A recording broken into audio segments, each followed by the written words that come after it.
Yes, चलो very good evening to all of you, welcome back. तो last हमने कल chapter number 4 time series revise किया था एंड उसके पहले आई थिंक हमने chapter number 1, 2 and 3 regression analysis तक सारे चैप्टर रिवाइज हो गए। टाइम सीरीज में हमने ये देखा था कि सेक्युलर ट्रेंड को कैसे मेजर किया जाएगा। तो उसके लिए 3 मेथड सीखिए, graphical method, method of moving averages and method of least squares. जिसमें मेथड ऑफ मूविंग एवरेजेस में 3 year moving average, 4 year moving average and 5 year moving average. और मेथड ऑफ लीस्ट स्क्वायर में ऑब्वियसली आप equation बनाते हो, normal equations आपको use करने पड़ते हैं। नॉर्मल इक्वेशंस क्या है? तो summation y is equal to n into A B summation u and summation U Y is equal to A summation U B summation U square, जहाँ पे u मतलब क्या? तो x minus some year. Obviously आपने year हमेशा बीच वाला use करना चाहिए जिससे कि समेशन u क्या हो जाएगा? 0। ऐसे आपका नॉर्मल इक्वेशन बनेगा और फिर नॉर्मल इक्वेशन में आप u की जगह पे जो भी ईयर बोला होगा दैट ईयर माइनस जो भी आपने ईयर माइनस किया होगा वो माइनस करके आप u निकालोगे, u डालोगे, b से मल्टीप्लाई करोगे, a ऐड करोगे, आपको x y मिलेगा। y यानी जो भी वेरिएबल होगा वो प्रोडक्शन हो सकता है, वो डेथ रेट हो सकता है, वो क्राइम रेट हो सकता है, वो कुछ भी हो सकता है। बोलो हाँ, ग्रेट। फिर हम पहुंचे थे कहा? तो चैप्टर नंबर 5, बताओ नाम क्या है? Index number. अच्छा, उससे पहले चैप्टर नंबर 4 में कोई क्वेश्चन में किधर कोई दिक्कत? स्ट्रेट वे क्वेश्चंस होते हैं इसके, चैप्टर नंबर 4 के स्पेशली स्ट्रेट वे क्वेश्चंस होते हैं, तो कोई बड़ी बात नहीं है, एकदम आसान। करेक्ट। तो चैप्टर नंबर 5 इंडेक्स नंबर शुरू करूँ? 4 में कोई दिक्कत हो तो पूछो। श्योर? यस। अच्छा बताओ, इंडेक्स नंबर में सबसे पहले हमने क्या पढ़ा? तो सर सिंपल रिलेटिव। तो पहले इंडेक्स नंबर यानी क्या? इंडेक्स नंबर हमें महंगाई का दर बताता है, या फिर इंडेक्स नंबर हमें कंपेयर करने के लिए ऑब्वियसली हेल्प करता है। जब हम किसी एक डेटा को आज के मुकाबले प्रीवियस किसी ईयर से कंपेयर करना चाहते हैं, अब वो कुछ भी कंपैरिजन आप कर सकते हो। It's a simple ratio, that is index number. अब इसको निकालने के, इसको बनाने के अलग अलग तरीके। तो सबसे पहले सिंपल रिलेटिव। सिंपल रिलेटिव क्या होता है? तो P1 upon P0 into 100, that is price of current year. P1 यानी price of current year, P0 यानी प्राइस ऑफ बेस ईयर। तो P1 upon P0 into 100 it is price relative. पर जब मैं सिंपल एग्रीगेट इंडेक्स नंबर बनाता हूं तो ये एक प्रोडक्ट के काम आ जाएगा। पर अगर मुझे मल्टीपल प्रोडक्ट्स का एक साथ इंडेक्स नंबर चाहिए तो simple aggregate index number method हम यूज कर सकते हैं। क्या फॉर्मूला बनेगा? Summation P1 upon summation P0 into 100। तो इसमें हम प्राइसेस की समेशन लेते हैं, करंट ईयर की प्राइसेस की समेशन, सारे प्रोडक्ट्स की जो भी आपको उस पर्टिकुलर कैटेगरी में डालने हैं, और P0 यानी बेस ईयर की प्राइसेस। अब बेस ईयर कुछ भी हो सकता है, बेस ईयर आपको किससे कंपेयर करना है उस पर डिपेंड करता है। तो आप प्रीवियस ईयर लेना चाहते हो, प्रीवियस ले लो। आपको 10 साल पहले का कंपैरिजन करना है, 10 साल पहले का ईयर ले लो, जो आपको ठीक लगे। लेकिन हाँ, आपको कुछ सोच के नहीं लेना है, क्वेश्चन में दिया होगा वो ईयर यूज करना है, उसका आपको बेस ईयर का प्राइसेस और करंट ईयर का प्राइसेस। एकदम फालतू क्वेश्चन इसके रहते हैं। ये सिंपल एग्रीगेट हो गया। बट सिंपल एग्रीगेट के ऑब्वियसली कुछ फ्लॉज है। फ्लॉज क्या है? तो सर ये हर प्रोडक्ट को क्या कर देते? सेम इंपॉर्टेंस दे देते। हर प्रोडक्ट को सेम इंपॉर्टेंस देने के साथ साथ ये क्या कर रहे हैं? जिस प्रोडक्ट की प्राइस ज्यादा होगी इंडेक्स नंबर उसके फेवर में ज्यादा बात करेगा, क्योंकि वो ज्यादा वैल्यू उसमें ऐड कर रहा है। एंड इस वजह से ये index simple aggregate index number इतना रियलिस्टिक नहीं हुआ। तो इसलिए हम क्या करेंगे? फिर वेटेड इंडेक्स नंबर निकालना शुरू करेंगे। वेटेड एग्रीगेट इंडेक्स नंबर में क्या होगा? तो हम अब वेट्स देना शुरू करेंगे। तो सर वेट्स कितने देना? 1 2 3 4, जैसे हम गुडविल को वेट देते हैं अगर वेटेड एवरेज निकालते हैं तो वैसे वेट्स देना नहीं। तो यहाँ पे वेट किसका दिया जाएगा? तो क्वांटिटी का वेट दिया जाएगा। प्राइस को क्वांटिटी का, क्वांटिटी को प्राइस का। सर क्वांटिटी इंडेक्स नंबर भी होता है क्या? हाँ फिर होता है। सर तो फिर वैल्यू इंडेक्स नंबर भी होता होगा? बिल्कुल होता है। तो वैल्यू इंडेक्स नंबर कैसे आता है सर? तो प्राइस इंटू क्वांटिटी से आती है वैल्यू। तो प्राइस इंटू क्वांटिटी से आती है वैल्यू, तो इसे आप वैल्यू इंडेक्स भी निकाल सकते हो। करेक्ट है। सर सवाल ये है कि हमें अब वेटेड एग्रीगेट इंडेक्स नंबर में फॉर्मूला क्या यूज करना है? तो यहाँ पर अलग अलग वेट्स लेने के लिए अलग अलग मैथमेटिशियंस बोला है। लैस्प्रे, पास्चे, मार्शल एजवर्थ, डॉर्बिश बाउले, वॉल्स एंड फिशर। पहले फिशर लिख देते कि वॉल्स अपने आप में अलग है। याद है आपको नाम सारे? लैस्प्रे, पास्चे, मार्शल एजवर्थ, डॉर्बिश बाउले एंड फिशर। तो लैस्प्रे क्या कहता है? लैस्प्रे कहता है कि भैया तुम क्या करो, बेस ईयर की क्वांटिटी का वेट ले लो और फिर वेटेड एग्रीगेट इंडेक्स नंबर निकाल लो, यानी हर प्राइस को उसकी क्वांटिटी ऑफ बेस ईयर से मल्टीप्लाई करो, करंट ईयर की प्राइस को क्वांटिटी से, बेस ईयर की प्राइस को क्वांटिटी से। कौन सी क्वांटिटी? बेस ईयर की क्वांटिटी से। इनके समेशंस लो सारे प्रोडक्ट्स के और करो डिवाइड, इनटू करो 100, आपको मिलेगा index number weighted aggregate. Sir ये तो बढ़िया है, तो सर फिर एक काम करो ना, आप करंट ईयर की ही प्राइस ले लो और करंट ईयर की क्वांटिटी ले लो, तो वैल्यू इंडेक्स बन जाएगा। और मुझे प्राइस इंडेक्स निकालना है तो क्वांटिटी को सेम ही रखना पड़ेगा। अब वो बेस की लेना कि करंट की लेना, ये तो दो व्यू हो गए। तो लैस्प्रे कह रहा है कि आप बेस ईयर की क्वांटिटी लो, बट पास्चे बोल देता है क्या, नहीं, दैट इज नॉट करेक्ट, आप करंट ईयर की क्वांटिटी के हिसाब से इंडेक्स नंबर निकालो, यानी वेट किसका लो, करंट ईयर का। तो मार्शल एजवर्थ क्या बोलता है, झगड़ा मत करो, झगड़ा मत करो, दोनों की एडिशन का एवरेज का वेट ले लो, यानी क्या करो, आप करो Q1 plus Q0 upon 2 whole upon P0 into Q1 plus Q0 upon 2, बराबर है। बट इसमें ये 2 क्या हो जाएगा, कैंसिल, तो इसलिए हमारा फॉर्मूला एक्चुअली ऐसा है। तो summation P1 Q1 plus Q0 upon summation P0 Q1 plus Q0, यानी दोनों ईयर की क्वांटिटी के वेट के एडिशन, दोनों ईयर की क्वांटिटी के एडिशन का वेट ले लो, ऐसा मार्शल एजवर्थ कह रहे हैं। तो इसी फॉर्मूला को हम एक्सपांड कर देते हैं, तो ये बन जाता है summation P1 Q1 plus summation P1 Q0 upon summation P0 Q1 plus summation P0 Q0। तो आप इस फॉर्मूला को ऐसे लिख सकते हो। डॉर्बिश बाउले क्या बोलते हैं फिर, डॉर्बिश बाउले बोलते हैं यार क्या तुम लोग झगड़ रहे हो कब से, बराबर है कि नहीं। तो सीधा सीधा एक काम करो ना, Laspeyres plus पास्चे divide by 2। Laspeyres तेरा कितना इंडेक्स नंबर आया बता, पास्चे तेरा कितना इंडेक्स नंबर आया बता, ऐड करो डिवाइड बाय 2 करो, एवरेज ले लो, ये आ गया तुम्हारा डॉर्बिश बाउले का इंडेक्स नंबर। ये और डॉर्बिश बाउले में फर्क है क्या, बताओ ना। ये वाले में और डॉर्बिश बाउले में, यहाँ पे भी दिख रहा है ना आपको, ये पास्चे का हो गया और ये लैस्प्रे का हो गया, बराबर है। हाँ तो सर दोनों में कोई फर्क, बहुत बड़ा फर्क है। यहाँ पर हम डॉर्बिश बाउले के केस में क्या कर रहे हैं, तो Laspeyres pure plus Paasche pure divide by 2। लेकिन हम मार्शल एजवर्थ में क्या कर रहे हैं, ऑब्वियसली लैस्प्रे का न्यूमरेटर, सॉरी पास्चे का न्यूमरेटर प्लस लैस्प्रे का न्यूमरेटर अलग, और लैस्प्रे का डिनोमिनेटर प्लस पास्चे का डिनोमिनेटर अलग, और फिर ये न्यूमरेटर डिनोमिनेटर बन गए एडिशन होने के बाद। तो ये और ये में बहुत फर्क होता है। एक होता है x plus Y divide by 2, बताइए, एक होता है x plus Y upon P plus Q, और एक होता है x upon P plus Y upon Q. ये दोनों में कोई समानता नहीं है, दोनों दूर दूर तक सेम नहीं है, बात समझ गए, पक्का। हाँ चलो ग्रेट। तो सर ये आपका आ गया डॉर्बिश बाउले। डॉर्बिश बाउले याद रखो, लैस्प्रे प्लस पास्चे डिवाइड बाई 2। तो फॉर्मूला भी बनाना है तो बन जाएगा, लैस्प्रे का फॉर्मूला लिखो, पास्चे का फॉर्मूला लिखो, डिवाइड बाई 2 करो, ठीक है। अब ये कभी कभी घुमा फिरा के भी क्वेश्चंस पूछते हैं, आपको डॉर्बिश बाउले दे देंगे और पास्चे दे देंगे, बोले लैस्प्रे बताओ, तो डॉर्बिश बाउले मालूम है, लैस्प्रे मालूम है, पास्चे ढूंढना है, ये फॉर्मूला में डालोगे बराबर पास्चे मिल, करेक्ट है, ओके नो प्रॉब्लम। सर अच्छा इसमें फिर ये एक और एक बात आपको याद रखनी है, जब आप यहाँ लैस्प्रे प्लस पास्चे डिवाइड बाई 2 कर रहे हो तो इंटू 100 करोगे क्या, नहीं, क्योंकि ऑलरेडी लैस्प्रे और पास्चे में इंटू 100 हो चुका है, समझ गए, पक्का। तो सर वहां पे भी तो इंटू 100 दो बार हो गया, लैस्प्रे में भी हुआ पास्चे में भी हुआ, हाँ तो होने दो, क्योंकि वो डिवाइड बाई 2 भी हो गया, समझा, कि उसका एवरेज बराबर हो गया। तो आपको बस ये करना है, ठीक है नहीं। लेकिन अगर जब आप फॉर्मूला यूज करोगे पूरा पूरा, ये लैस्प्रे का फॉर्मूला आ गया, पर ये लैस्प्रे का पूरा फॉर्मूला लिखा क्या मैंने, नहीं, सिर्फ रेशियो लिखा, इंटू 100 नहीं किया। अच्छा, और फिर आप लिखोगे पास्चे का,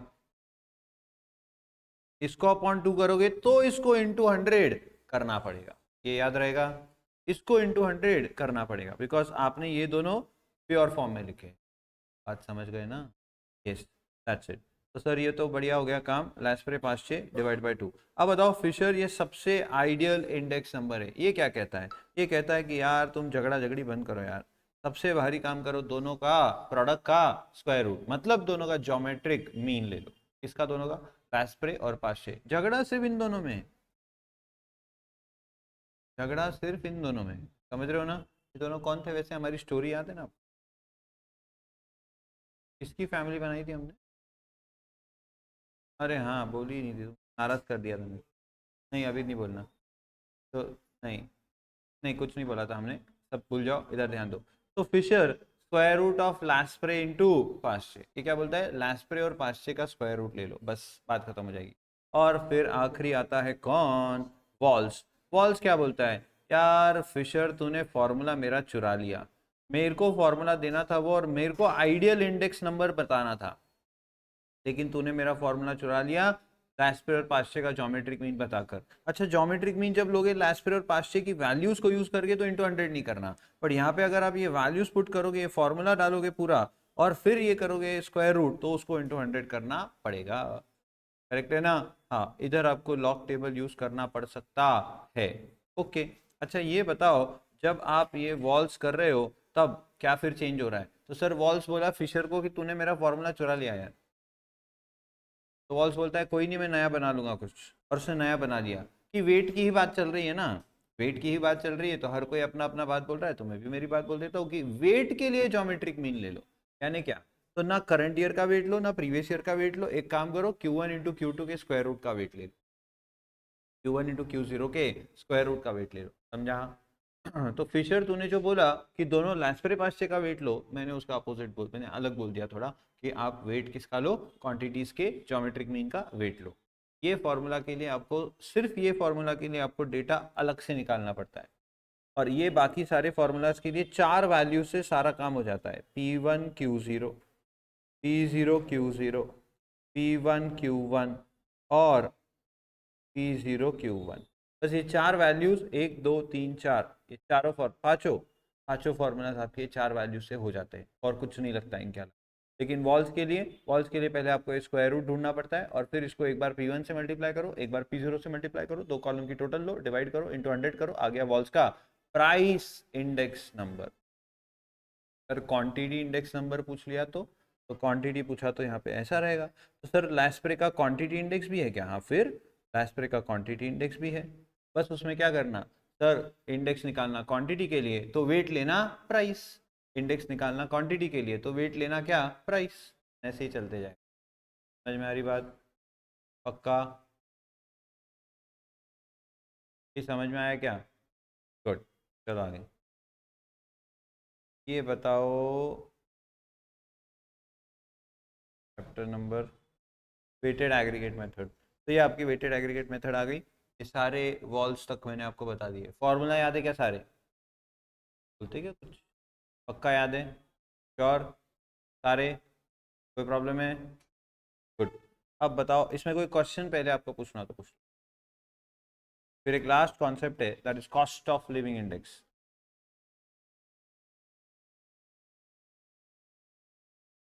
क्योंकि इसके क्वेश्चंस बहुत ही बेसिक रहते हैं, बस multiplication, addition, division, that's it. आपको याद होगा जब मैंने ये चैप्टर सिखाया था, तो इसकी पहली एक्सरसाइज के तो सारे क्वेश्चन मैंने यहीं पे करवाए थे, है ना?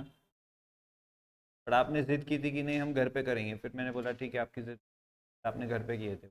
हमने 1 2 क्वेश्चन यहाँ किए थे, फिर आपने घर पे करने की जिद की, तो आप फर्श पे लेट गए थे डायरेक्ट कि हम घर पे ही करें, कर लो।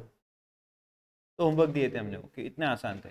और बाकी ये आपके वेटेड एवरेज की बात करें तो ये भी इजी है, बस आपको वैल्यूज निकालनी, डिवीजन करना एंड काम करना। ओके, एक last concept, cost of living index number. बताओ इसके लिए 2 मेथड्स है, कौन सी? Aggregate expenditure and family budget.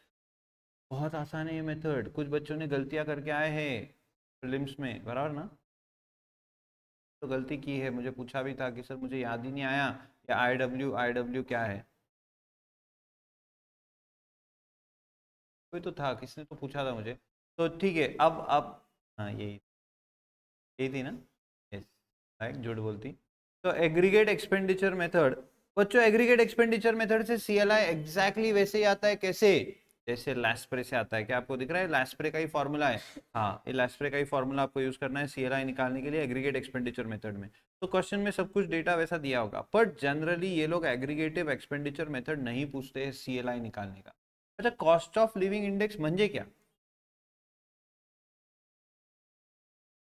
जीने की कॉस्ट।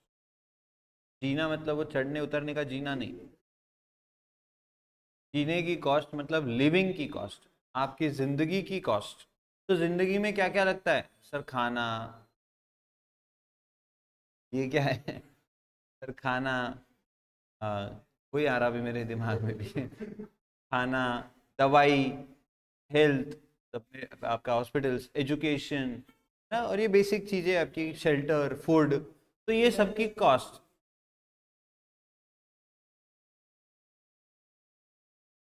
खैर वो कुछ नहीं आज तो तुमने कॉफी नहीं पिलाई ना, इसके लिए वो नाराज हो गई।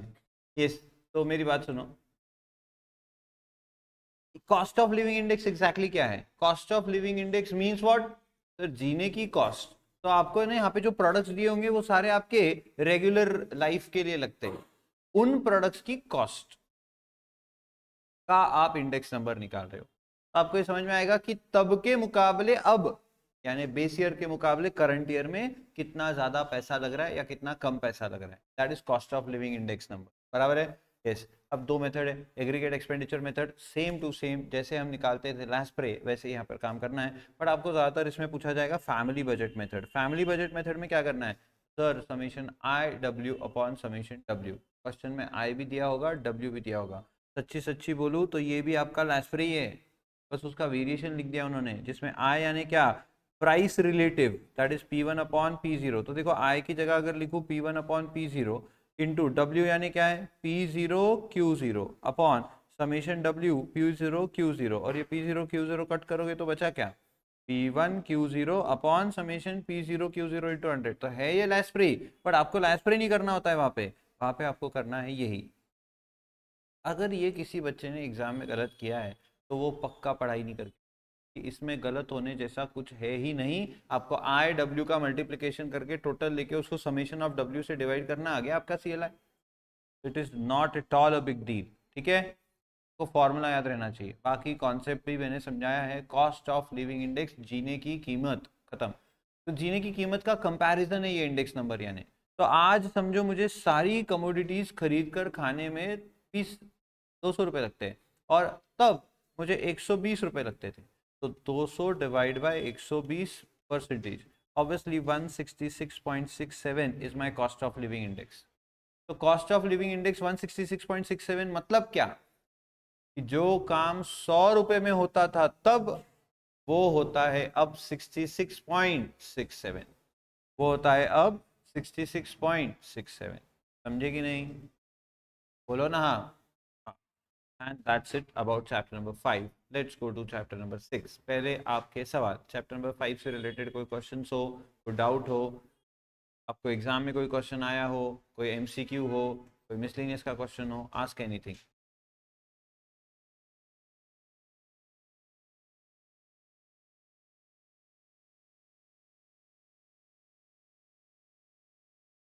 बोलो जल्दी।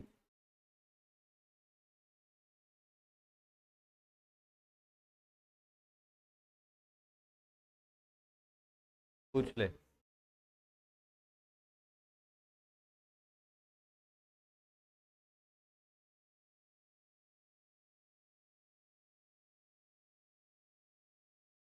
ये कोई डाउट है उधर? उधर कोई डाउट है? मिसलिनियस का 20, मिसलिनियस का 20 क्वेश्चन एक डाउट आया है, आइए नजर डालते हैं उस पर क्या पूछा है, देखते हैं। Index number miscellaneous question number 20।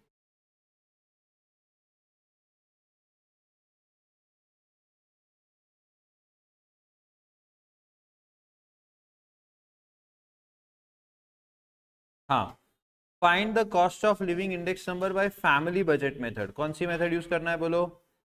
Formula बोलो family budget method, summation I W upon summation W into 100। अच्छा, मेरे को चाहिए आपसे आई यानी क्या?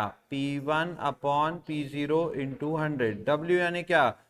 P0 into Q0, that is W, ठीक है ना? हाँ, तो वेट P0 Q0 लेना है, और P1 अपॉन P0 यानी आई। ये फॉर्मूला पूरा ऐसे याद रखना है, यूज आपको यही करना पड़ेगा, लेकिन याद पूरा रखना है इनकेस कभी इन्होंने ऐसे पूछ लिया तो देखो क्या लिखा है। For the following data, also find the expenditure of a person in the year 2008 if his expenditure in the year 2005 was rupees 10,000। तो अगर किसी इंसान की खर्च 10,000 रुपये थी 2005 में, तो 2008 में उसी इंसान की खर्च कितनी रहेगी, ये आपको निकाल के दिखाना। तो पहले हम क्या करेंगे, CLI निकालेंगे। समझो एग्जाम्पल के लिए CLI आ गया 130। 130 का मतलब क्या है, 130 का मतलब है कि उस बेस ईयर के मुकाबले करंट ईयर में जो काम 100 रुपए में तब होता था वो काम अब 130 में होता है। तो उस बेस ईयर के मुकाबले आज 30 रुपए ज्यादा लगते हैं, 30% पैसे ज्यादा लगते हैं उतना ही खाने के लिए। समझा? अरे ये CLI इंडेक्स नंबर समझ में आ रहा है क्या? 130 मतलब क्या, तो 130 मतलब जो काम 100 रुपए में जितना हो सकता था तब, वो वही काम आज करने के लिए 130 लगता है। अच्छा, अब पहले बताओ यहाँ पे क्या दिया है, बेस ईयर प्राइस यानी P0, करंट ईयर प्राइस यानी P1, और वेट, ये वेट मतलब W दे दिया इन्होंने। तो आपको करना पड़ेगा पहले क्या, आई। आई कैसे निकलेगा बोलो, P1 अपॉन P0, तो दिस अपॉन दिस आपको करना पड़ेगा। बोलो 60/12 5, 45/10 4.5, 35/20 1.75, 20/25 0. कितना 8 0, एंड 48/16 3। ये पहले P1 अपॉन P0 निकाले, इसको इंटू 100 करने पड़ेंगे। अब सबको सबको इंटू 100 करेंगे तो आपका आ जाएगा। तो इंटू 100 करो इसको, 500, ये बन जाएगा 450, ये बन जाएगा 175, ये बन जाएगा 80, और ये बन जाएगा 300। बोलो समझ में आ रहा है? अरे हेलो, तो हर बार आपको क्या थाली में परोस के दे देंगे क्या खाना? कभी कभी खाना खाने के लिए थोड़ा तो आपको उठ के थाली वाली लाना पड़ेगा ना। हाँ, तो इस क्वेश्चन में वही करना था, बस P1 अपॉन P0 इंटू 100 से आ जाएगा। आ गया, W दिया है, हो गया काम, हो गया काम। आया, W दिया है, तो I इंटू डब्ल्यू करोगे तो क्या मिल जाएगा, IW न्यूमरेटर समेशन IW, और उसको समेशन W से डिवाइड करोगे तो क्या मिल जाएगा, CLI। चलो पूरा कर देते हैं। 500 इंटू 25, मैं कैलसी से कर रहा हूँ, आपको एग्जाम में करना पड़ेगा properly. 12,500, then 450 into 20 9,000, then 175 into 15 2625, 80 into 30 2400 and 3000। Total earning इसकी 21,500, 23 24 125 24 525 26 29,525, 29,525। अब बताओ इसको किससे डिवाइड करेंगे, समेशन डब्ल्यू लो, 25 20 45 60 90 100, एक नंबर टोटल आई है, तो 100 से डिवाइड करेंगे तो 295.25। ये बोलो क्या आया, CLI।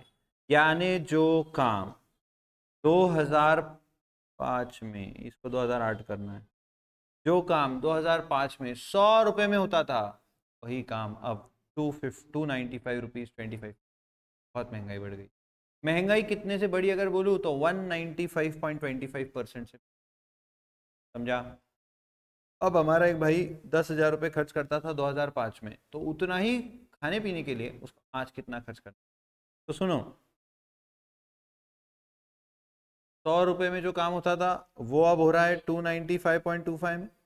बेस ईयर का इंडेक्स हमेशा 100 माना जाता है, तो 100 रुपये में जो तब काम होता था वो आज काम होता है 295.25 में। इतना आया CLI। तो 10,000 में जब हम काम करते थे वो आज कितने में होगा, 10,000 में हम जितना काम तब कर लेते थे, यानी 10,000 में जितना खा पी हम तब लेते थे, उसके लिए आज कितने पैसे लगेंगे। तो 10,000 इंटू दिस डिवाइड बाई 100, मतलब बेसिकली 100 से इसको मल्टीप्लाई करो, यानी 29,525 रुपीज। चेक करो आंसर, बराबर है?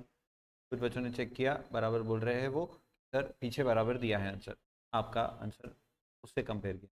तो 29,525 इज एब्सोल्युटली करेक्ट। बट ये क्वेश्चन में क्या था, मतलब ऐसा आपको नहीं समझ में आया?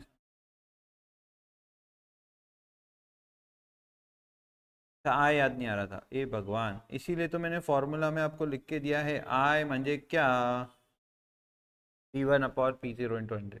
तो देखो आप फैमिली बजट मेथड के लिए बस इतना ही याद मत रखो, summation IW upon summation W to 100।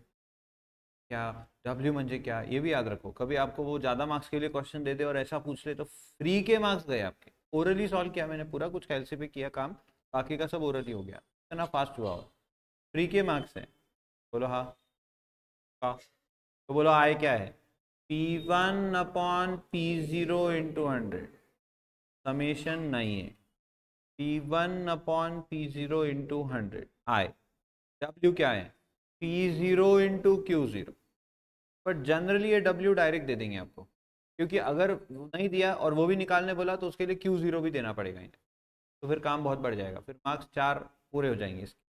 तो वो आपको W दे देंगे, P1 अपॉन P0 इंटू 100 आपको निकालने बोलेंगे, फिर I इंटू डब्ल्यू का समेशन, उसको W के समेशन से डिवाइड करोगे, आपको मिल जाएगा कॉस्ट ऑफ लिविंग इंडेक्स। और फिर ये तब इतना खर्चा होता था तो अब कितना होता है ये तो समझता है ना।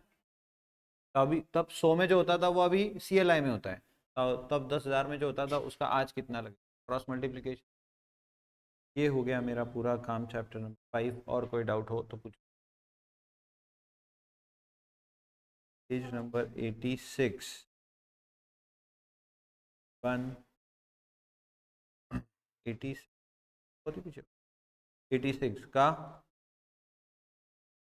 फोर्थ वाला, cost of living index numbers for the years 2000 and 2005 are 120 and 200।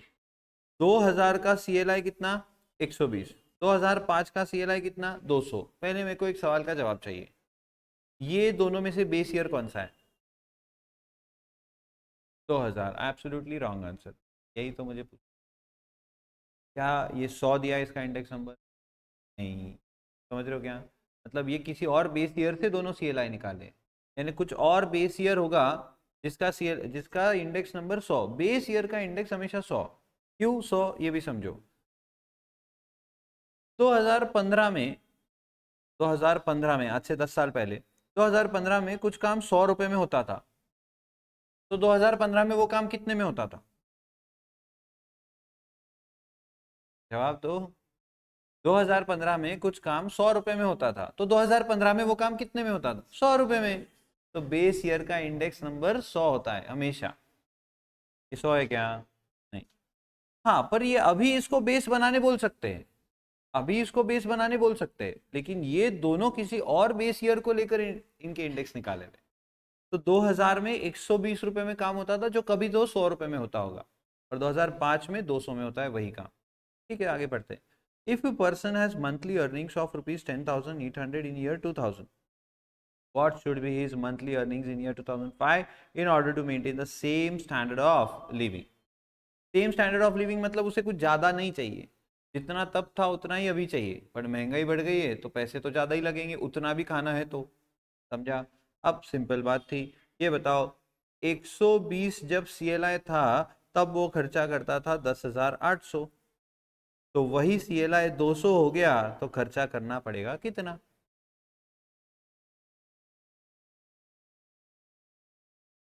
हाँ, चलो मेरे को एक बात बताओ, जान दो, 2000 में आप 120 रुपए खर्च करके एक पर्टिकुलर स्टैंडर्ड ऑफ लिविंग में जीते थे, वही आपको 2005 में 200 रुपए खर्च करके वो स्टैंडर्ड ऑफ लिविंग आप जी सकते हो, बराबर। तो सर जब 120 में हम स्टैंडर्ड ऑफ लिविंग, कोई एक पर्टिकुलर स्टैंडर्ड ऑफ लिविंग रखते थे, तो उसके कंपैरिजन में यानी उसके इक्विवेलेंट में 10,800 टोटल खर्च करता था। 120 is a number, index number, it's a ratio. 120 रुपए खर्च नहीं करता था मैं, बोलने के लिए है, वो सिर्फ रिप्रेजेंटेशन है कि 2000 में जो 120 में होता था वो 2005 में 200 में होता है, तो तब 10,800 मैं खर्च करता था उस रेट के हिसाब से, तो आज मुझे वही स्टैंडर्ड ऑफ लिविंग के लिए क्या खर्च करना? 10,800 into 200 divide by 120, 10,800 200 divide by 120, आज मुझे 18,000 रुपये खर्च करना पड़ेगा। फिर जोड़ दिया गया ना, जैसे ही किया, जैसे मतलब उन्होंने ये बेस नहीं बनाया, यानी 2000 को बेस नहीं बनाया। अब समझो, इन्होंने बेस ईयर कुछ और ही है, वो बताया नहीं है, तो उस हिसाब से ही करना पड़ेगा। तो 2000 में अगर 10,800 था, तो फिर बेस ईयर में मेरी रियल इनकम कितनी थी? 9,000, यानी ये 120 के मुकाबले बेस ईयर में, और फिर उस बेस ईयर के हिसाब से अभी मेरी इनकम कितनी होना। अब ये मैं आपको इधर लिख के बता, तो इन्होंने बेस ईयर चेंज नहीं किया, और हमें भी ऐसे ही करना पड़ेगा एक्चुअली, बहुत सिंपल लेके चले गया उसको, वैसा नहीं है वो, समझ लो अच्छे से। This is 120 and this is 200, ये क्या दिए बोलो? CLI। मुझे सिर्फ अभी पहले आप 2000 की बात करो, बताओ 2000 ईयर में CLI कैसे निकाला होगा? 2000 ईयर का खर्चा, जो भी बेस लिया होगा उसका खर्चा, मतलब P1 into Q zero upon P0 into Q zero into 100, ये आया होगा 120 बराबर। अब इन्होंने 2000 में कितना खर्च करते दिया है, 10,800 दिया है। तो expenditure of that base year which we don't know, expenditure of that base year which we don't know, इसका CLI था 120। तो expenditure of that base year which we don't know वो कितना होगा, तो सर वो इधर से इधर लाओ और ये इधर लेके जाओ, तो बोलो ये कितना आ जाएगा, करो ना डिवीजन। आपको कैलसी अलाउड नहीं है तो मैं करता हूँ, 10,800 डिवाइड बाई 120 इंटू 100 बराबर 9,000। ठीक है, क्या नहीं सुनो, बेस ईयर जो भी इसका बेस ईयर होगा तब जो काम 9,000 में होता था वही काम अभी 10,800 में, कब, 2000 में, करेक्ट। तो मतलब मेरी real income in the base year कितनी थी, 9,000। और अब उसी स्टैंडर्ड ऑफ लिविंग को इस ईयर में मेंटेन करने के लिए मुझे कितना पैसा चाहिए, 10,800। अच्छा ठीक है, अब इन्होंने पूछा है कि 2005 में इसी के लिए फिर कितना पैसा लगेगा। तो 2005 का ये इंडेक्स नंबर कैसे निकला होगा, ये बताओ अभी जरा।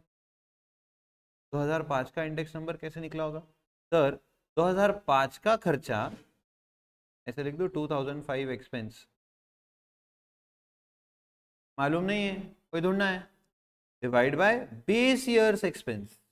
क्या मैंने बेस ईयर का एक्सपेंस ढूंढ लिया, समझ रहे हो क्या, हाँ, इंटू 100 से ये 200 आएगा, बराबर है, यस सर।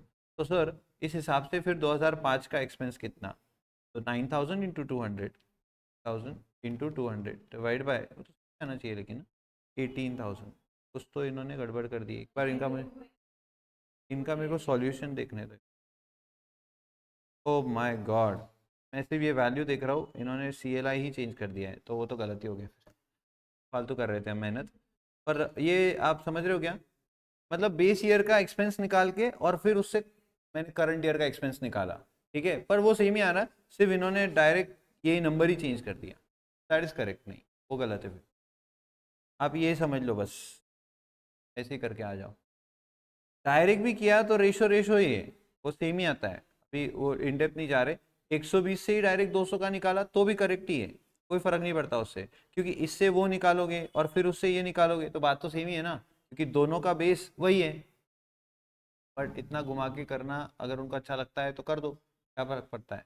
आपको समझ में आया मैंने क्या क्या किया, आंसर तो सेम ही आ रहा है 18,000, तो उनका वो 220 है, उस वजह से गलत है। और बोलो कोई सवाल।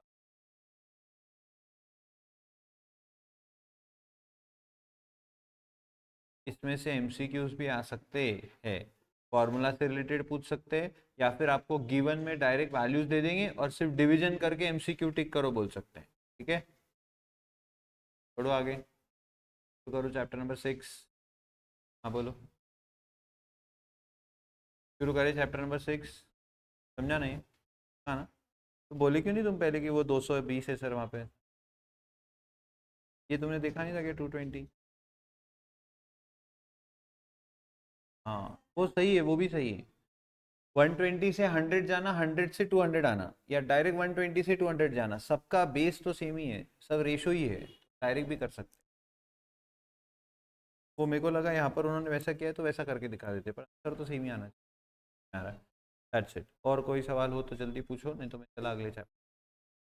तो आगे फिर chapter number 6, the name is linear programming problem. चलो हो गया, लेट्स स्टार्ट चैप्टर नंबर 7। मैं क्या ही तो बोलूँ मैं आपको, बताओ, दो चीजें करनी होती है, एक फॉर्मुलेट द LPP एंड दूसरा सॉल्व द LPP। कौन सी मेथड से, ग्राफिकल। आपको दोनों में से कहाँ दिक्कत आती है पहले ये बताओ, दोनों में नहीं आती, बोलो जल्दी, किसको दिक्कत आती है दोनों में से, तो कहाँ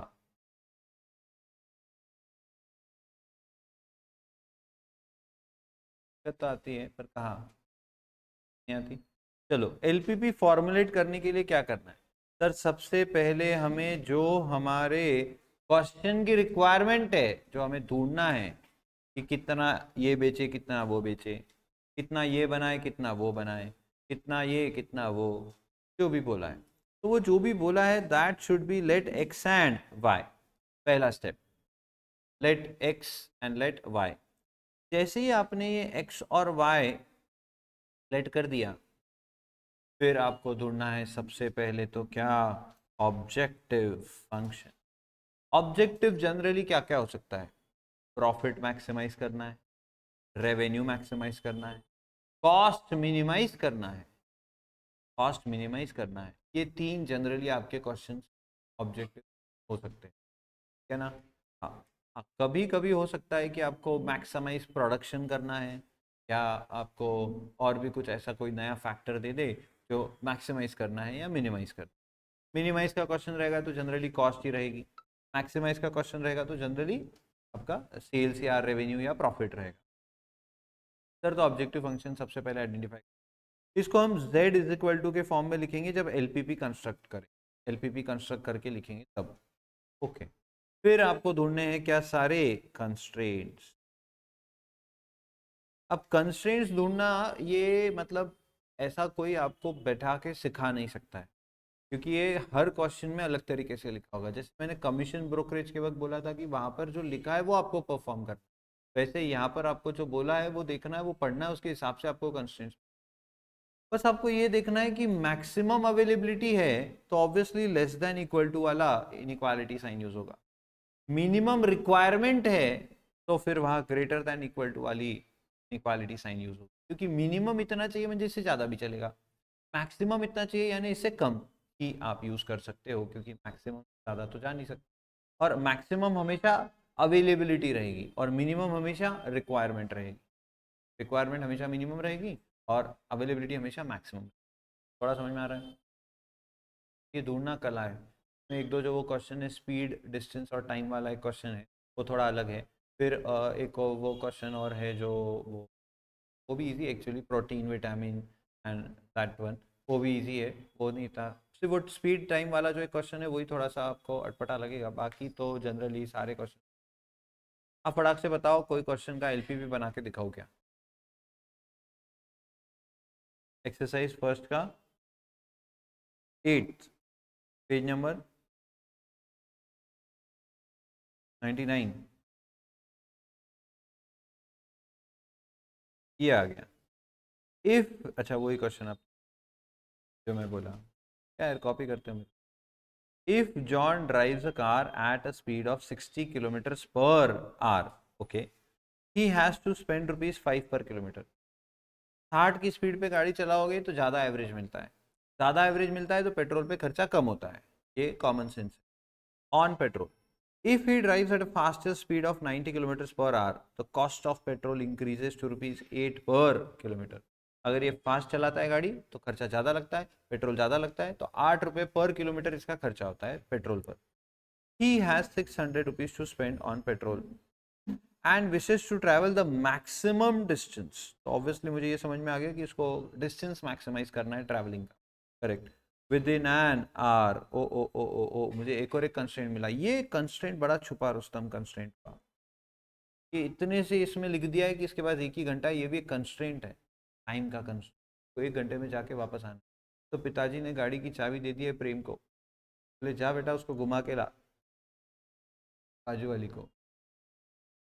कोई है नहीं, सामने वाली, सामने वाली, हाँ सामने वाली मालूम मेरे को। तो ठीक है जो भी है, तो 1 घंटे में घुमा के आ जा बेटा। अब ये चाहता है कि ज्यादा से ज्यादा सफर करके आए, जितना ज्यादा ट्रैवल करके आए उतना ज्यादा अच्छा, पर टाइम एक ही आ रहा है।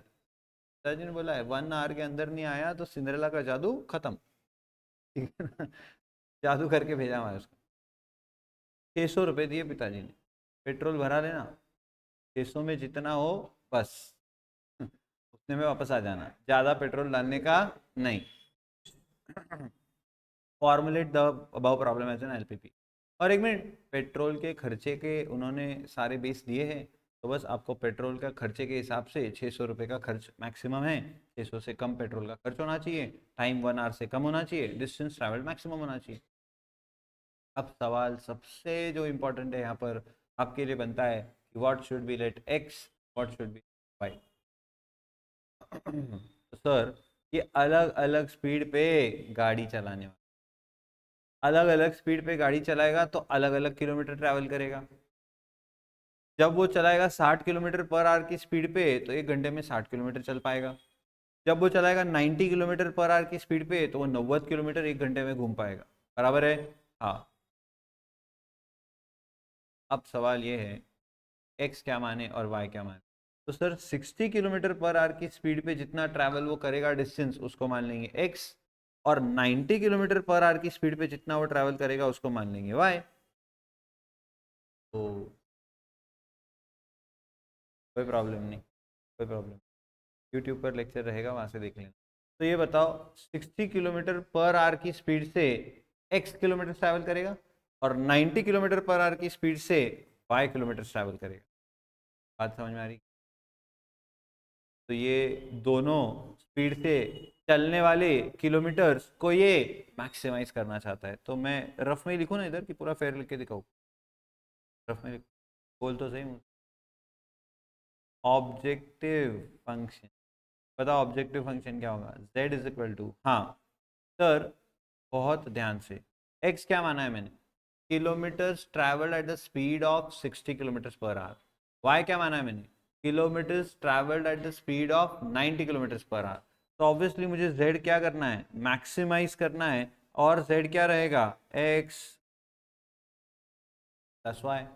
x यानी kilometre travelled at 60 kilometre per hour, y यानी kilometre travelled at 90 kilometre per hour. तो 60 की स्पीड पे जितना चला और 90 की स्पीड पे जितना चला दोनों मिला के उसको मैक्सिमाइज करना है ताकि 1 घंटे में वो ज़्यादा से ज़्यादा ट्रैवल करके आए।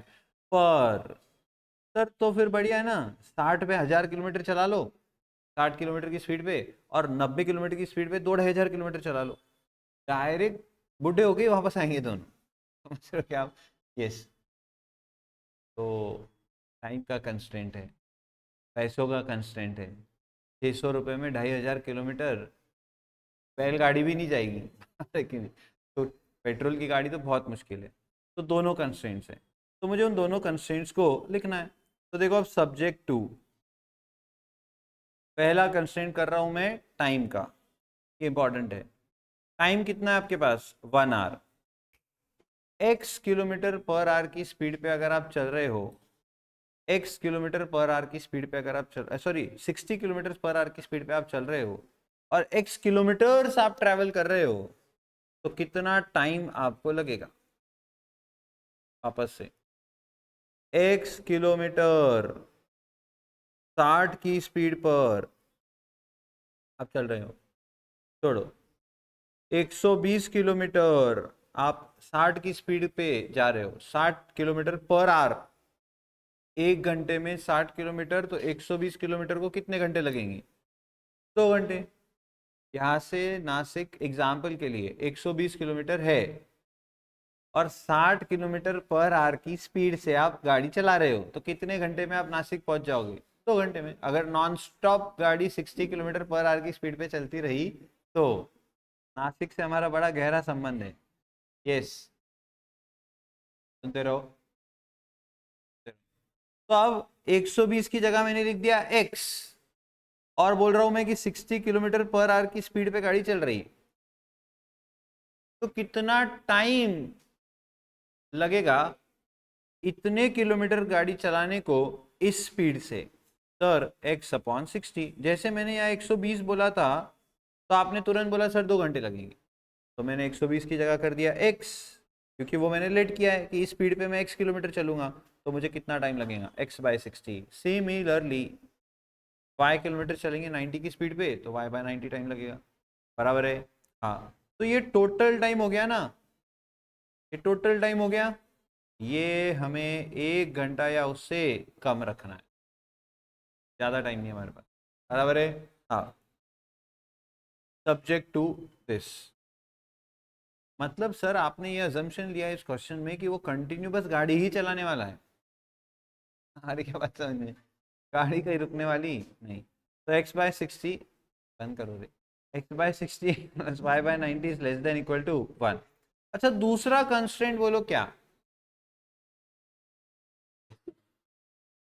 दूसरा कंस्ट्रेंट क्या है? पैसा। पैसा उसके पास सिर्फ 600 रुपये। हाँ, बाकी वो दे देंगी ना। वाह, डबल सीट को पैसे भी ज़्यादा लगेंगे, बराबर है। तो उसको भी बोलेंगे तू भी पैसा लेके आ, तू भी 1 घंटा लेके आ। यस।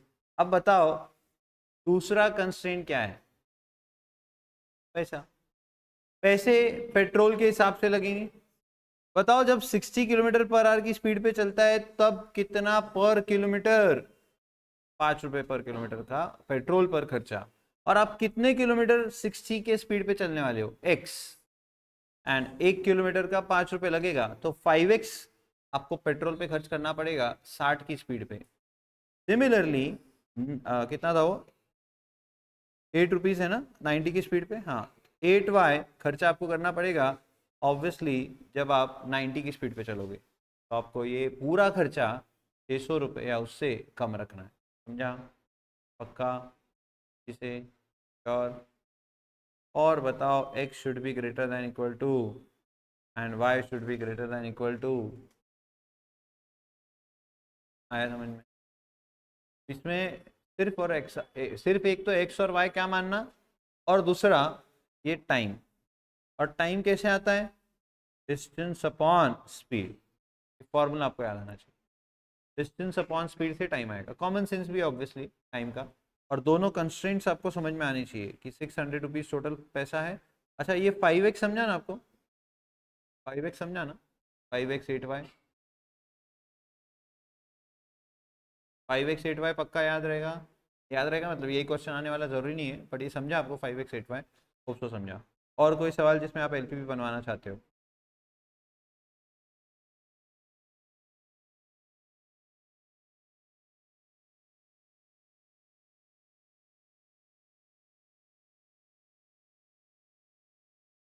इस बोलो जल्दी। डन है? श्योर? ग्रेट। मुझे चाहिए अब आपसे सॉल्यूशन के लिए क्या करते बोलो हम।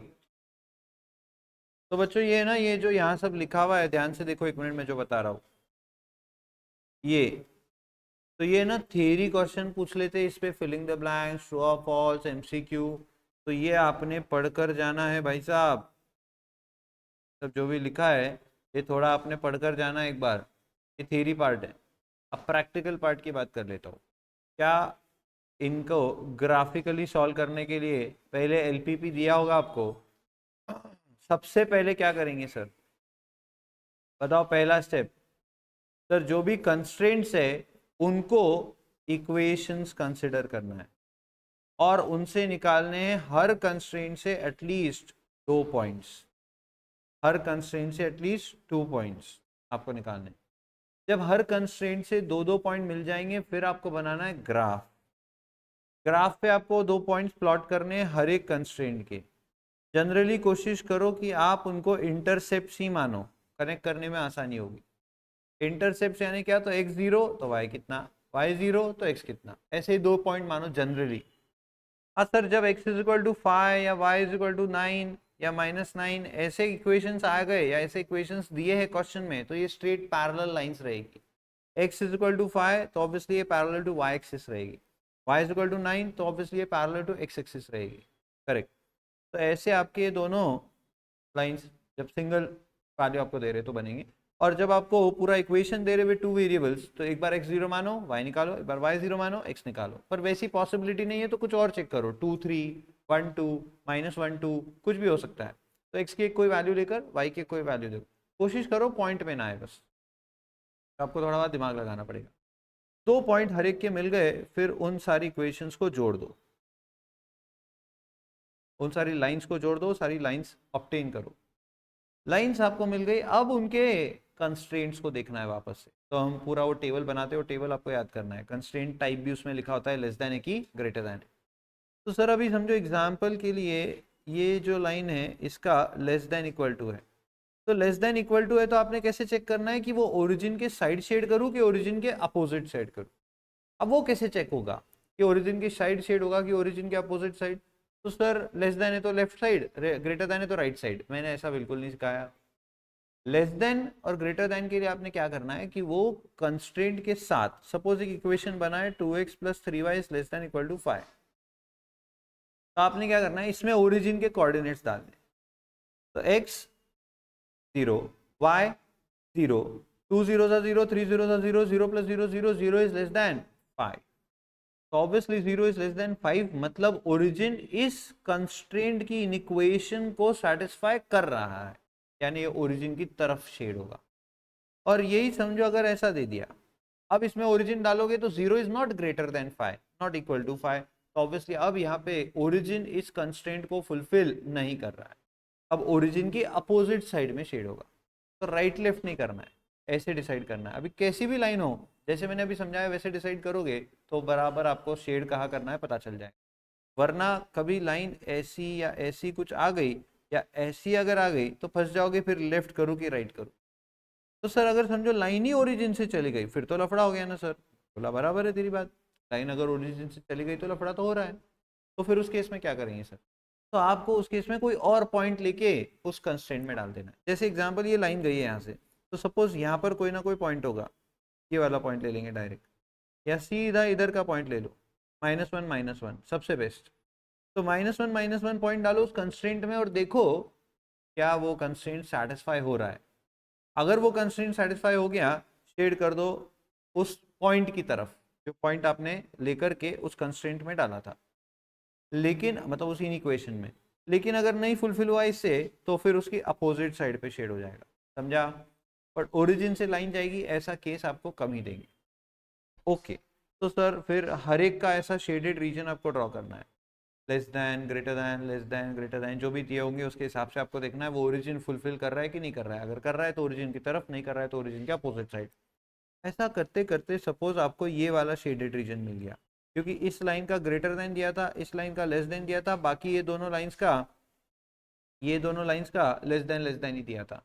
तो हमारा शेडेड रीजन जो बना वो ये बन गया। तो बताओ इसके कॉर्नर पॉइंट्स आपको देखने पड़ेंगे। फिर ये 5 कॉर्नर पॉइंट्स आ रहे हैं, या फिर आपका शेडेड रीजन ये भी आ सकता है। तो फिर आपके कॉर्नर पॉइंट्स 1 2 3 4, ये 4 कॉर्नर पॉइंट्स बने। तो कॉर्नर ही होना, वो प्रॉपर कॉर्नर होना। समझो यहाँ से एक लाइन गई है और ऐसी एग्जाम्पल के लिए, तो ये भी कॉर्नर बन गया, बराबर है? हाँ। तो कॉर्नर पॉइंट्स आपको देखने हैं सारे। कॉर्नर पॉइंट्स निकालने के बाद में उनके कोऑर्डिनेट्स देखो। तो जिसके कोऑर्डिनेट्स डायरेक्टली दिख रहे वो तो मजे के मजे, लेकिन जिसके कोऑर्डिनेट्स डायरेक्टली नहीं दिख रहे, देखो वो कौन से दो लाइंस के इंटरसेक्शन से बना है। जिन दो लाइंस के इंटरसेक्शन से वो बना है उन दोनों लाइंस को साइमल्टेनियसली कर दो सॉल्व। साइमल्टेनियसली सॉल्व करते से आपको क्या मिल जाएगा? कोऑर्डिनेट्स उस इंटरसेक्शन पॉइंट के। और सर अब सबके कोऑर्डिनेट्स मिल गए, टेबल बनाओ जिसमें आप ये सारे कॉर्नर पॉइंट के कोऑर्डिनेट्स जेड में डालो। समझ गए? वैसे मैंने आपको जब सिखाया था तो बहुत डिटेल में मैंने आपको ये सब बताया है, और बहुत अच्छी से मैंने आपको ये समझाने की कोशिश की थी कि इसमें अनगिनत पॉइंट्स है, वो सारे पॉइंट्स अब आपके सारे कंस्ट्रेंट्स फुलफिल कर रहे हैं। सर सारे चेक करें क्या? नहीं, तो आपको सिर्फ कॉर्नर्स चेक कर, कि कॉर्नर पॉइंट्स में से कोई एक पॉइंट होगा जो आपको आपका ऑब्जेक्टिव फुलफिल करके देगा। जब भी ओरिजिन आपके शेडेड रीजन में आ रहा है, कॉमन फिजिबल रीजन में आ रहा है, इसका साफ मतलब एक ही है क्या? साफ मतलब एक ही है क्या? साफ मतलब है कि आपका मैक्सिमाइजेशन का ही प्रॉब्लम हो, क्योंकि ओरिजिन तो फिर 0 0 कर देगा ना सब कुछ, बराबर है? हाँ। एंड अगर सर हमारा जो शेडेड रीजन है वो अनबाउंडेड आ रहा है तो जनरली प्रॉब्लम मिनिमाइजेशन। ठीक है, अब ये वैल्यूज कॉर्नर पॉइंट्स के सारे कोऑर्डिनेट्स की वैल्यूज आप डालो जेड में, जहाँ पर भी जेड आपका ऑब्जेक्टिव फुलफिल करता दिख रहा है वो जेड के एक्स और वाई, सॉरी वो एक्स और वाई आपके आंसर है। ये हो गया आपका एलपीपी सॉल्व करने का पूरा स्टेप्स। तो इक्वेशंस कंसिडर करने से पॉइंट्स निकालना, पॉइंट्स प्लॉट करना, उन लाइंस को ड्रॉ करना, उनका कॉमन फिजिबल रीजन ढूंढना, उसके कॉर्नर पॉइंट्स ढूंढना, और कॉर्नर पॉइंट से ऑब्वियसली आपको जेड की वैल्यूज ढूंढना। कोई कॉर्नर पॉइंट नहीं मिल रहा तो इंटरसेक्शन कौन सी लाइन से वो कॉर्नर पॉइंट बना है देखो, उन लाइंस को साइमल्टेनियसली सॉल्व करो, आपको उस पॉइंट के कोऑर्डिनेट्स मिलेंगे। सर कभी ऐसा हो गया, सपोज एक लाइन ऐसी है और एक लाइन ऐसी है, अब इस लाइन का इक्वेशन है x इज इक्वल टू 5 और इस लाइन का इक्वेशन है 2x plus 3y is equal to 8 example के लिए। तो सर अभी ये वाले पॉइंट के कोऑर्डिनेट्स है ना दिख नहीं रहे ग्राफ पे बराबर, तो अभी कैसे ढूंढे इसको? सर अब तो ये साइमल्टेनियसली सॉल्व भी नहीं होंगे। तो बाप रे, अगर आपको ये नहीं आता तो फिर तो बहुत दिक्कत है। अब मतलब आपको साइमल्टेनियसली समझता है पर ये नहीं समझता तो दिक्कत है। क्या ये पॉइंट का एक्स कोऑर्डिनेट तो 5 ही है, सामने दिख रहा है, हाँ, सिर्फ वाई कोऑर्डिनेट ढूंढना है, तो बस इसमें 5 डाल दो, तो 2 5 10, उधर जाके -2, तो y इज इक्वल टू -2/3 आगे। ऐसी हो गई है पूरी बात खत्म। कोई क्वेश्चन सॉल्व करना है तो बोलो। हाँ बोलो। हम्म, ये वाला है 5,2। हम्म, अभी देखो, डायरेक्टली विजिबल था वो आपके ग्राफ पे डायरेक्टली विजिबल, बराबर, पर आपने ग्राफ पेपर पे ड्रॉ किया था डायग्राम की सादे पेपर पे, सादे पेपर पे, तो फिर आपने ये वाली लाइंस तो आपकी बराबर डिस्टेंस पे रहती है, ये सेम डिस्टेंस पे रहेंगी, पर ये वाली लाइन यही डिस्टेंस आपने लिया है कि नहीं, ये तो प्रूफ के साथ आप बता नहीं सकते, तो आपने अंदाजे ली होती है।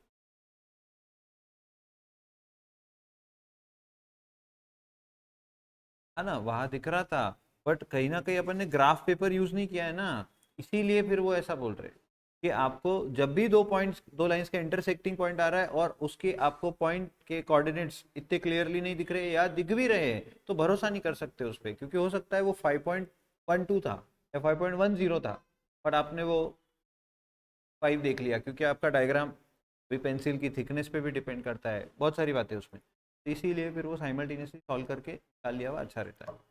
तो एक ही तो पॉइंट निकालना पड़ेगा ज़्यादा से ज़्यादा, साइमल्टेनियसली कर लो क्या फ़र्क पड़ेगा, सेफ हो जाएंगे यार। देखो इसमें दो फायदे, एक उनकी एक्सपेक्टेशन है इसके लिए अपन कर रहे, और दूसरा एक्यूरेसी भी आ जाएंगी।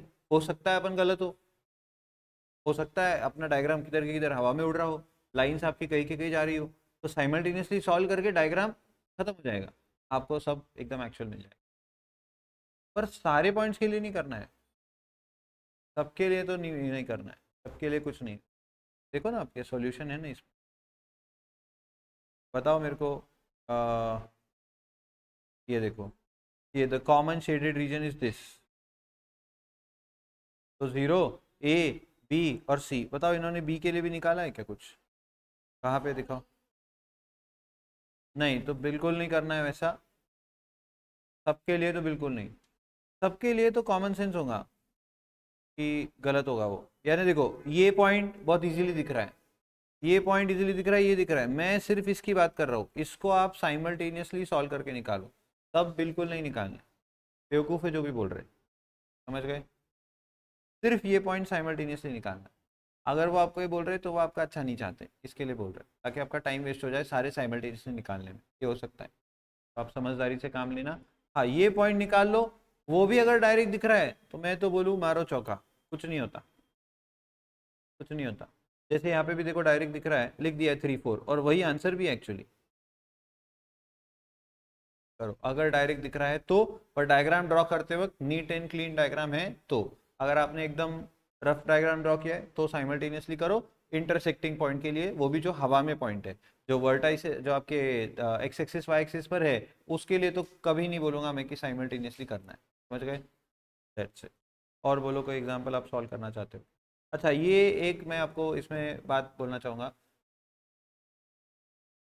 जब भी आप एग्जाम में जा रहे हो उसके पहले, जस्ट पहले आपने इसका पूरा आंसर कैसे लिखा जाता है उसका फॉर्मेट देख के जाना चाहिए, नहीं तो फिर आप वहाँ पे आपको ये याद नहीं आएगा कि पहले क्या लिखना है, फिर क्या लिखना है, फिर क्या लिखना है, कैसे कब लिखना है, फिर उधर ना कुछ भी चालू हो जाएगा।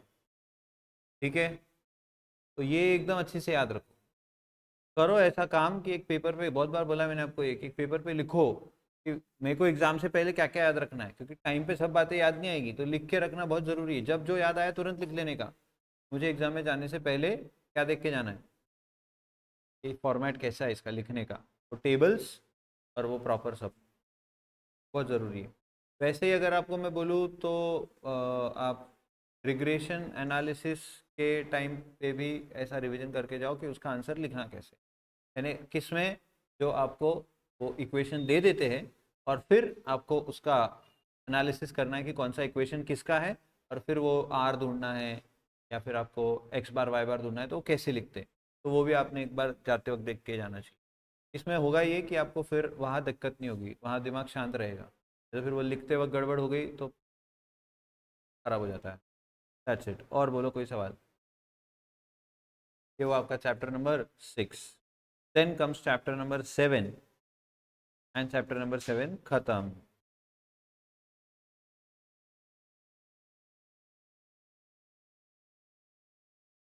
Assignment problem and sequencing.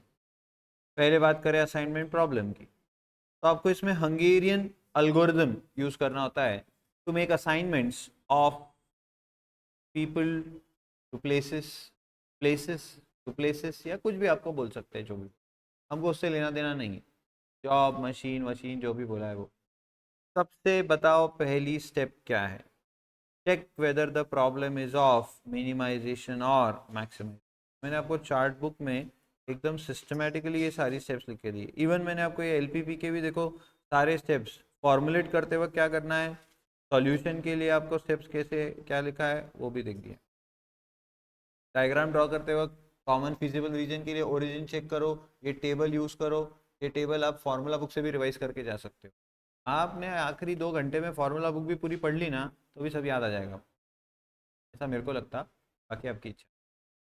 Identify corner points. अगर कोई कॉर्नर पॉइंट नहीं आ रहा है तो साइमल्टेनियसली सॉल्व करो। और क्या चाहिए आपको, कौन करके देगा, इतना लिख के देगा आपको कि नहीं? आप बताओ असाइनमेंट प्रॉब्लम, पहला step check whether the problem is of, और तो अगर टाइम का, कॉस्ट का, टाइम का, कॉस्ट का, रैंकिंग का अगर आपको एग्जाम्पल दिया है तो वो सब प्रॉब्लम किसके है? क्योंकि टाइम आप कम से कम करना चाहोगे, कॉस्ट आप कम से कम करना चाहोगे, तो कभी कभी ये लिखेंगे नहीं कि make assignment to minimise the time, make a proper assignment, बस ऐसा लिख देंगे। अब क्वेश्चन में आपको जो मैट्रिक्स दिया है उसमें लिखा होगा कि following are the data representing the cost of allocating this job to that person. तो कॉस्ट का डेटा दिया है तो समझना आपको पड़ेगा कि अरे इसको कम से कम करना है, ऐसा असाइनमेंट मुझे करना है, ऐसा एक लोगों को एक काम देना है कि जिससे खर्चा मेरा कम से कम हो जाए। यस, तो मिनिमाइजेशन का वो एग्जांपल ऑटोमेटिकली हो जाएगा। लिखा है तो अच्छी बात, नहीं लिखा है तो समझ से करना पड़ेगा। Profit, revenue, sales, rating, ranking दिया है तो ऑब्वियसली वो हो गया मिनिमाइजेशन, रेटिंग दिया है तो ऑब्वियसली वो हो गया मैक्सिमाइजेशन। समझ में आ रहा है? पक्का आ रहा? यस। ओके, तो sir check problem is of minimisation और मैक्सिमाइजेशन। फिर बताओ अगर प्रॉब्लम, अरे मिनिमाइजेशन कैसे आ गया आपके इसमें, बराबर है क्या?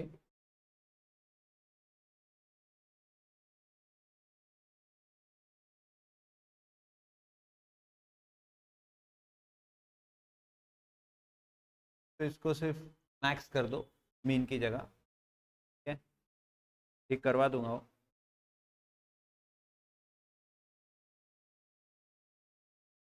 चलो हो गया। मैं मेरे टाइपिस्ट को 2-3 गालियां दे रहा था, हो गया काम। अब सुनो, अगर प्रॉब्लम मैक्सिमाइजेशन का रहा तो पहले आपको उसको कन्वर्ट करना पड़ेगा मिनिमाइजेशन। यानी बच्चों ये जो अल्गोरिदम है, ये जो मॉडल है, ये सिर्फ किसको अप्लाई होता है? मिनिमाइजेशन को। मैक्सिमाइजेशन के लिए कोई मॉडल ही नहीं है। तो इसीलिए हम क्या करते हैं सर, मैक्सिमाइजेशन के प्रॉब्लम को कन्वर्ट करते हैं मिनिमाइजेशन में। अब कैसे कन्वर्ट करते हैं? तो largest element of that matrix पहले आपको सिलेक्ट करना है, सबसे बड़ा एलिमेंट क्या है उस मैट्रिक्स का, और फिर उस बड़े एलिमेंट में से सारे छोटे बच्चों को माइनस कर देना। तो मतलब सर वो खुद भी माइनस होगा, हाँ, तो वहां जीरो आ जाएगा, मतलब वहां पक्की असाइनमेंट फिक्स हो गई क्योंकि पहले ही जीरो आ गया। जीरो पे असाइनमेंट होती है क्या सर? हाँ, जीरो पे असाइनमेंट बराबर है। यस। तो sir subtract all the elements from it and then the problem will be converted to minimization। तो मिनिमाइजेशन का प्रॉब्लम आ गया तो चेक करो प्रॉब्लम बैलेंस्ड है कि अनबैलेंस्ड। अच्छा, आपको ये लॉजिकली भी समझता है ना कि मैक्सिमाइजेशन मिनिमाइजेशन में कैसे जा रहा? सबसे बड़े वैल्यू में से आप सारी छोटी वैल्यू माइनस कर रहे हो, तो जहां सबसे छोटी वैल्यू थी वहां सबसे बड़ी आ जाएगी, तो वहां असाइनमेंट कभी नहीं होगा क्योंकि वो सबसे कम प्रॉफिट था। और जहां सबसे छोटी वैल्यू थी वहां सबसे बड़ी वैल्यू आ जाएगी, तो आप पक्का असाइनमेंट कर जाएंगे। बात समझ में आ रहा? जहाँ सबसे छोटी थी वहाँ बड़ी आ जाएगी, ये मैंने पहले बोल दिया, और जहाँ सबसे बड़ी थी वहाँ सबसे छोटी वैल्यू आ जाएगी, तो वहाँ जीरो आने के चांसेस बढ़ जाएंगे और ऑटोमेटिकली असाइनमेंट भी होना पॉसिबल हो जाएगा। करेक्ट। फिर चेक करो प्रॉब्लम बैलेंस्ड है कि अनबैलेंस्ड। बैलेंस्ड है तो number of rows will be equal to number of, अगर number of rows number of columns को इक्वल नहीं है तो आपको क्या करना पड़ेगा, डमी रो या डमी कॉलम इंसर्ट करके आपको उसको बैलेंस करना पड़ेगा। सर समझो एक रो कम है तो हम दो रो ऐड कर देंगे और एक कॉलम ऐड कर देंगे, बैलेंस हो जाएगा, समझे ना? एक दो तीन चार, चार रो है, एक दो तीन कॉलम है, तो सर एक रो बढ़ाई तो दो कॉलम बढ़ाने पड़ेंगे, चलने दो ना फिर। ऐसा पूरा पेज भर के एक प्रॉब्लम लिख दो, फिर अगले पेज पे उसका रो मिनिमाइजेशन, फिर अगले पेज पे उसका कॉलम, चलने दो, मजा आएगा बहुत, सब नॉनसेंस हो जाएगा। आप समझ गए ना? और एक मिनट, कुछ करना ही नहीं फिर आपको, क्योंकि रो मिनिमाइजेशन वही आएगा, कॉलम मिनिमाइजेशन वही आएगा, क्योंकि हर रो में और हर कॉलम में सब जीरो जीरो ही भर दिया आपने।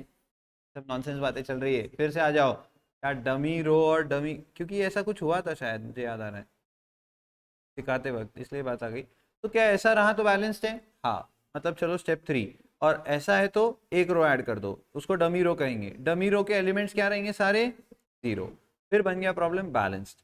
तो बैलेंस से आ जाओगे कहाँ, रो मिनिमाइजेशन। अच्छा, हर अगली स्टेप परफॉर्म करने से पहले उसकी पिछली स्टेप से जो मैट्रिक्स आया है उसी पे अगली स्टेप परफॉर्म करना, ठीक है? यस।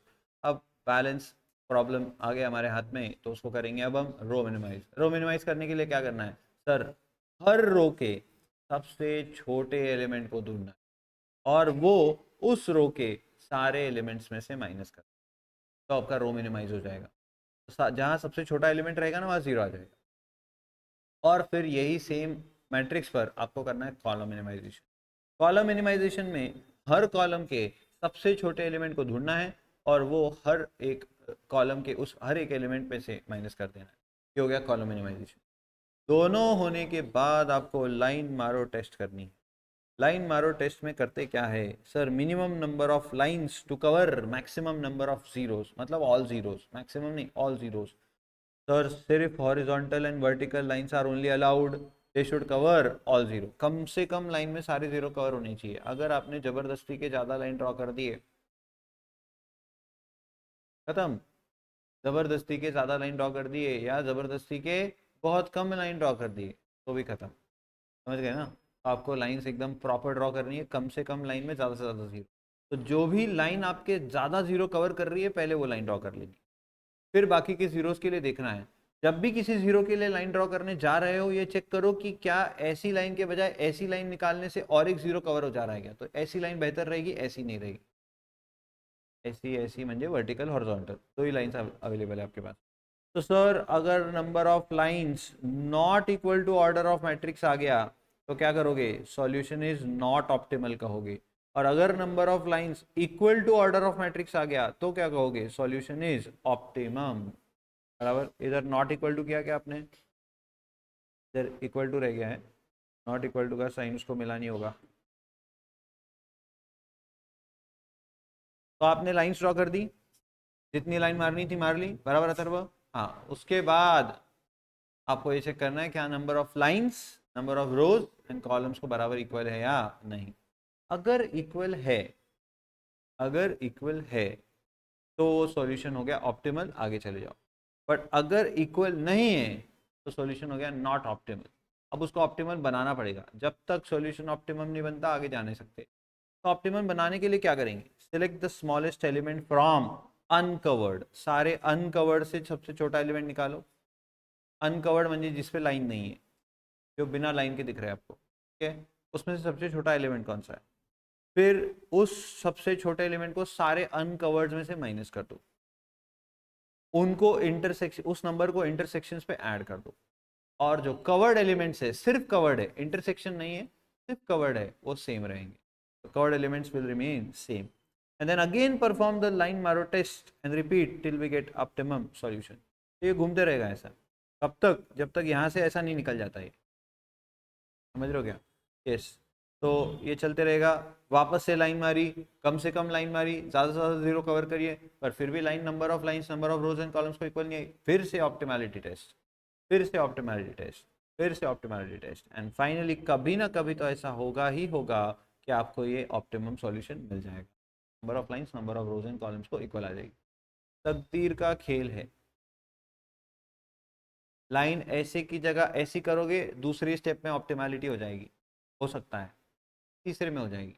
लाइन ऐसी की जगह ऐसी कर दी, 5-6 बार करना पड़ जाएगा आपको ये ऑप्टिमैलिटी टेस्ट, हो सकता है।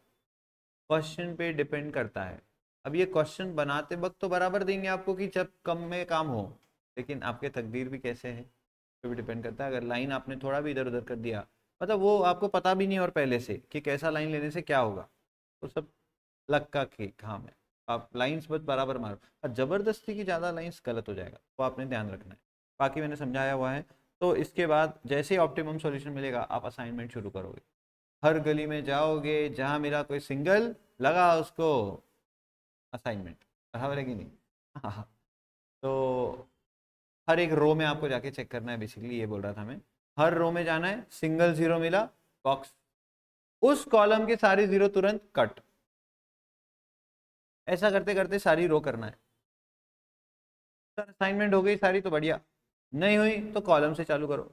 हर कॉलम में जाके सिंगल ढूंढना है, जीरो मिला तो बॉक्स, उस रो के सारे जीरो कट, तू मत सुन। एंड ऐसे करते करते आपको रो कॉलम चलते जाना है। बट सर अगर समझो ऐसा हुआ कि ये सब करने के बाद में भी हमारी असाइनमेंट कंप्लीट नहीं हो रही है, तो डेफिनेटली वहां पे जीरो ऐसे फॉर्म में होंगे। अभी ना वो सिंगल जीरो ऐसे आ रहा, ना ऐसे आ रहा, तो ये फंस गए। तो फंस नहीं गए, यहाँ पर आपको मल्टीपल असाइनमेंट्स पॉसिबल है। तो आप क्या कर सकते हो, एक रैंडम असाइनमेंट सिलेक्ट कर लोगे ऐसी, या फिर आप एक रैंडम असाइनमेंट सिलेक्ट कर सकते हो ऐसी। तो आपको आंसर कैसे लिखना पड़ेगा मैं बता देता हूँ, ये भी चलेगा, ये दो ही पॉसिबिलिटीज है। तो आंसर कैसे लिखना पड़ेगा इस केस में, तो ऑब्वियसली अगर आपने ऐसा असाइनमेंट लिया तो ये दोनों जीरो कट हो जाएंगे।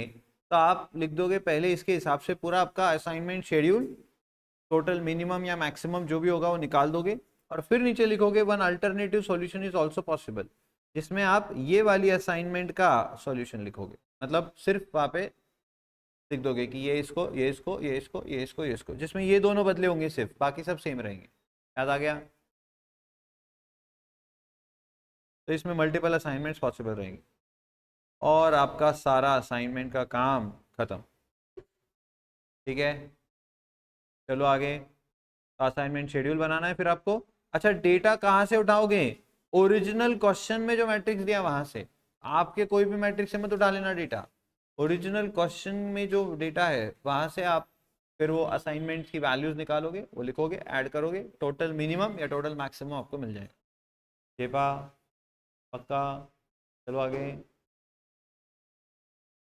आतावारी कोणाची? सीक्वेंसिंग।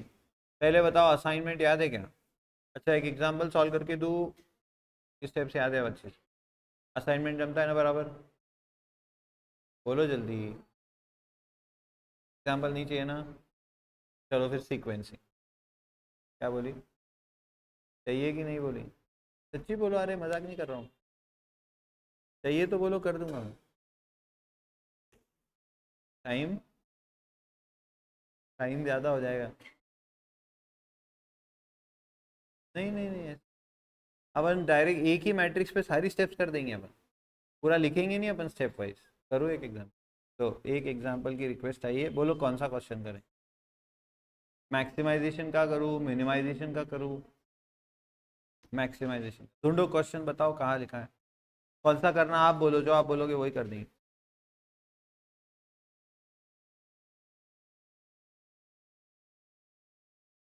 ये देखो, ये मैक्सिमाइजेशन वाला, यही कर दूं?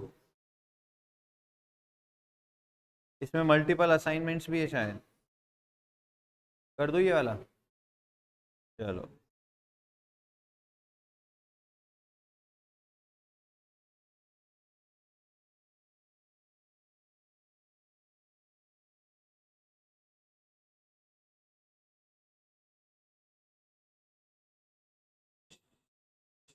हाँ, तो मैं ज़्यादा कुछ लिखूंगा नहीं, पर क्या लिखना वो बोलते रहूंगा आपको, तो सुनते रहना ध्यान से। पहला step, check whether the problem is of minimization or maximization.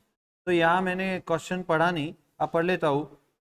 क्या दिया इन्होंने? Sales per month in thousands of rupees. मतलब ये जो पूरा डेटा है ये अलग अलग सेल्समैन इन टाउन्स में जाकर के इतना माल बेच कर आते हैं, वो भी हजारों में. तो फाइनल आंसर लिखते वक्त 1000 से मल्टीप्लाई करना भूलना मत. फाइनल आंसर एकदम आखिरी में जब लिखोगे मैक्सिमम सेल, तो उसको 1000 से मल्टीप्लाई करके लिखना या रुपीज इन थाउजेंड्स लिखना. ठीक है ना, ये गड़बड़ हो सकती है. तो ये सब सेल्स है, तो मुझे ये बढ़ाने मैक्सिमाइज करने की कम से कम करने. मतलब मैं ऐसी असाइनमेंट करूँ कि जिससे कम से कम हो जाए कि ज़्यादा से ज़्यादा हो जाए, ज़्यादा से ज़्यादा हो जाए. पर ज़्यादा से ज़्यादा के लिए कोई मैट्रिक्स नहीं है हमारे पास, कोई एल्गोरिदम नहीं है. तो जो मॉडल बना हुआ है वो मिनिमाइजेशन के लिए, तो पहले इसको मिनिमाइजेशन का प्रॉब्लम बनाना है. बताओ कैसे करेंगे. स्टेप 1, सर सबसे बड़ी वैल्यू ढूंढो इसकी. बोलो सबसे बड़ी वैल्यू कौन सी है? 46 दिख रही है आपको? हाँ, तो फटाफट बताओ. 46 माइनस 37, 9. 9. 46 माइनस 43, 3, 1, 13, 1, 1, 17, 13, 20, 5, 0, and 14, 8, 11, 4, 19, 13, 13 नहीं 3, 3, 0, 5, 5, 12, 8, 1, 6 and 2. मैंने 46 में से सारी वैल्यूज माइनस कर दी. ये बन गया अभी प्रॉब्लम मिनिमाइजेशन का. अब इसको मैं बैलेंस है कि नहीं चेक करूंगा. तो number of rows number of columns को इक्वल है, हाँ मतलब बैलेंस्ड है. बैलेंस्ड है तो आगे बढ़ो. स्टेप 3, रो मिनिमाइज करेंगे. तो रो मिनिमाइजेशन बताओ. 8, 2, 0, 12, 0. 1 ऑब्वियसली छोटा नंबर था सबसे, तो मैंने पूरे सारे नंबर्स में से माइनस कर दिया. Second row minimisation 0, 16, 12, 19, 4. Next 0, 14, 8, 11, 4. Sir आपने यहाँ तो कुछ माइनस ही नहीं किया क्योंकि यहाँ पे सबसे छोटा नंबर ही 0 था. तो सर 0 को छोड़ो ना, अगला छोटा नंबर ले लो. ऐसे नहीं चलता. नेक्स्ट इसमें 0, 19, 3, 0, 5, 5 एंड लास्ट इसमें 11, 7, 0, 5, 1. रो मिनिमाइजेशन हो गया. अब कॉलम मिनिमाइजेशन करते हैं. तो पहले वाली कॉलम सेम, दूसरे वाले कॉलम में यहीं पे कर दूं 0, 14, 12, 1, 5. ये 0 ही रहेगा, मतलब छोटा नंबर 0 है तो ऐसे ही रहेगा. इधर 5, तो 7, 14, then 6, then 0 and then 0 and last में तो 0 ही रहेगा. ठीक है. 17. ये शर्म. आगे बताओ. कॉलम मिनिमाइजेशन हो गया. आता लाइन मार रही चाहिए. चलो महेश बताओ लाइन कैसे मारते हैं. वर्टिकल और हॉरिजॉन्टल. तो बताओ ये 0 के लिए कौन सी लाइन मारूं, ऐसी कि ऐसी? ऐसी. आप ऐसी ज बोलोगे तुम, मालूम है मेरे को. हॉरिजॉन्टल अच्छी थी. ये वाले 0 की बात कर रहा हूँ मैं. इसके लिए वर्टिकल अच्छी थी. अच्छा बताओ ये वाले 0 के लिए ये ऐसी. क्या बात है. ये वाले 0 के लिए ये ऐसी. ये वाले 0 के लिए ये ऐसी. 3 और 1, 4 ही लाइन हुई. ओ माय गॉड. अच्छा लाइंस कम हो सकती है क्या, पहले ये बताओ. सर ये तीनों 0 एक से आ जाएंगे, तो ये तीनों ये दोनों एक से आ जाएंगे और ये दोनों एक से आ जाएंगे, तो भी 4 ही लग रही. बराबर है ना. तो कैसे भी करो 4 ही आएगी. अब आप बताओ ऐसे करूँ या फिर ऐसे करूँ. बहुत बड़ा डिसीजन है ये, छोटा डिसीजन नहीं है ये. मतलब ये करना. चलो आपने बोला इसके लिए ऐसे कर रहे हैं. हाँ. अब क्या बोल रहे हैं? अब ये बताओ आया क्या नंबर ऑफ लाइंस इक्वल? नहीं. तो सर अनकवर्ड एलिमेंट्स में से सबसे छोटा नंबर कौन सा है? 1. तो 1 सब अनकवर्ड में से माइनस कर दो. तो इधर ही कर दूं. 13, 11, 0, 4, 3, 3, 4, 0. इधर लिखो 8. अरे तो बाबा इधर क्या आएगा? 8. इधर 1, इधर 9. बराबर है.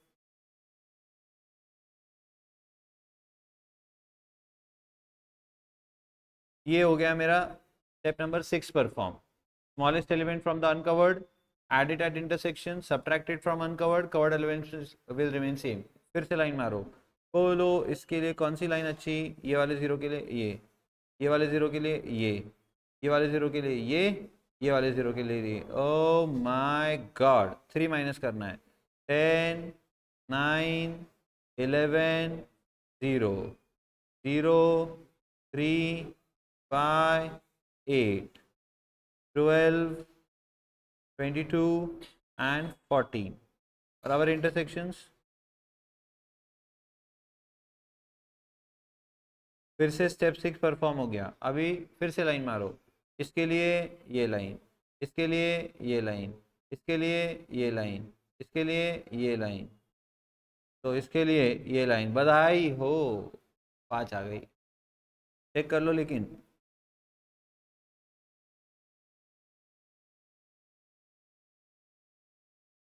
पास तो कैसे भी आएगी। That's it. तो मैं असाइनमेंट कर सकता हूँ अब इसमें, तो चलो असाइनमेंट करो। सिंगल सिंगल सिंगल कोई नहीं मिला, सिंगल सिंगल सिंगल कोई नहीं मिला, सिंगल सिंगल सिंगल कोई नहीं मिला, सिंगल सिंगल कोई नहीं मिला, सिंगल सिंगल कोई नहीं मिला। Oh my god, column wise check करो। सिंगल जीरो देखो रे बाबा जान, single zero, single zero, single zero, single zero, single zero. भाई फिर यहाँ तो एक जीरो नहीं आ रहा, आप समझ रहे हो क्या? तो कहीं पे भी सिंगल जीरो नहीं मिल रहा, क्यों हो रहा है ऐसा बताओ? कहीं पे अपन ने लाइन तो नहीं गलत मारी है? नहीं, सिंगल जीरो नहीं मिल रहा अभी, पहले पर लाइन तो सही मारी थी ना अपन ने, चेक कर लो क्या एक बार।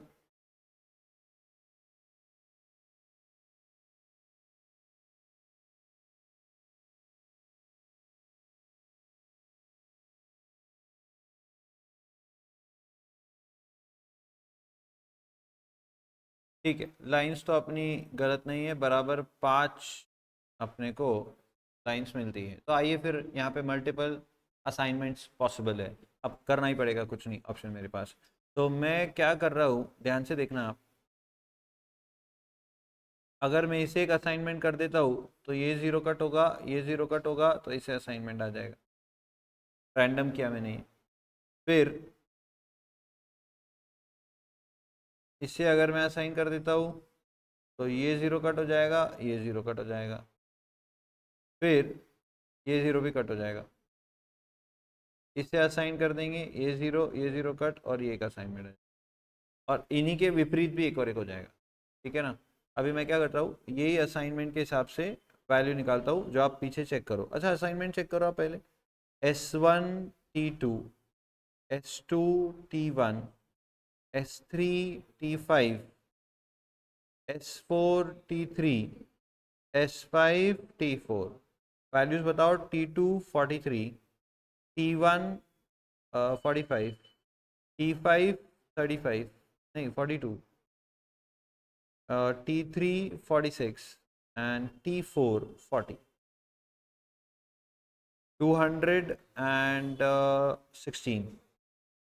चेक करो, ऐसा ही असाइनमेंट। तो मल्टीपल असाइनमेंट है यहाँ पर। अब दूसरी जो असाइनमेंट है डेफिनेटली वो भी निकाल सकते हैं हम। वो क्या हो जाएगा, देखो ये ज़ीरो कट हो जाएगा, मैं यहीं पे आपको दिखा देता हूँ। ये ज़ीरो कट होगा और इसको असाइनमेंट आ जाएगी, और इसको असाइनमेंट आ जाएगी, और ये ज़ीरो कट हो जाएगा। एक ये होगा, और एक असाइनमेंट पॉसिबल है। पहले ये एक हो गई, फिर इसकी जगह पे ये वाला चेंज करोगे तो ये और एक असाइनमेंट हो गई, फिर दोनों के चेंज के साथ और एक असाइनमेंट हो गई। इसमें बहुत सारी असाइनमेंट पॉसिबल, और सब 216 ही आपको सेल्स रेवेन्यू निकाल के देगी। आपको कोई भी एक लिखनी, ज़्यादा नहीं लिखनी, और आंसर में ऐसा लिख दो, there are multiple assignments possible. ठीक है, आउट ऑफ विच हम एक ही लिखेंगे। स्टेप्स याद आ गई, समझ में आ गया? चलो ग्रेट। अब बचा क्या, सीक्वेंसिंग।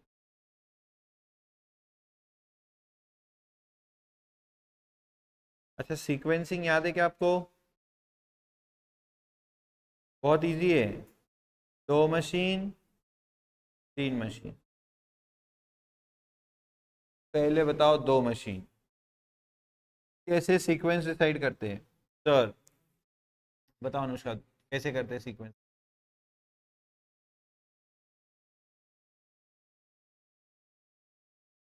वो जॉब फर्स्ट परफॉर्म होगा, और अगर वो सेकंड मशीन का है तो वो जॉब लास्ट परफॉर्म होगा। ऐसे एक एक जॉब असाइन करते हैं। Very good. तो आपको पहले क्या करना है सर, सबसे पहले तो हमें देखना है कि सबसे छोटा एलिमेंट कौन सा दिया है पूरे मैट्रिक्स में। M1 और M2 दो मशीन्स रहेंगे। इसमें कुछ अजम्पशंस होते हैं, बताओ क्या क्या अजम्पशंस है।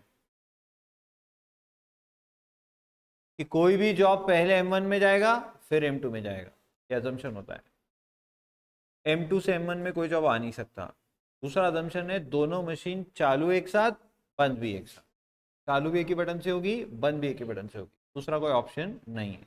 Okay, no problem. तो आइए फिर M1 पहले बताओ। आपको यहाँ पे पूरा मैट्रिक्स दिया है।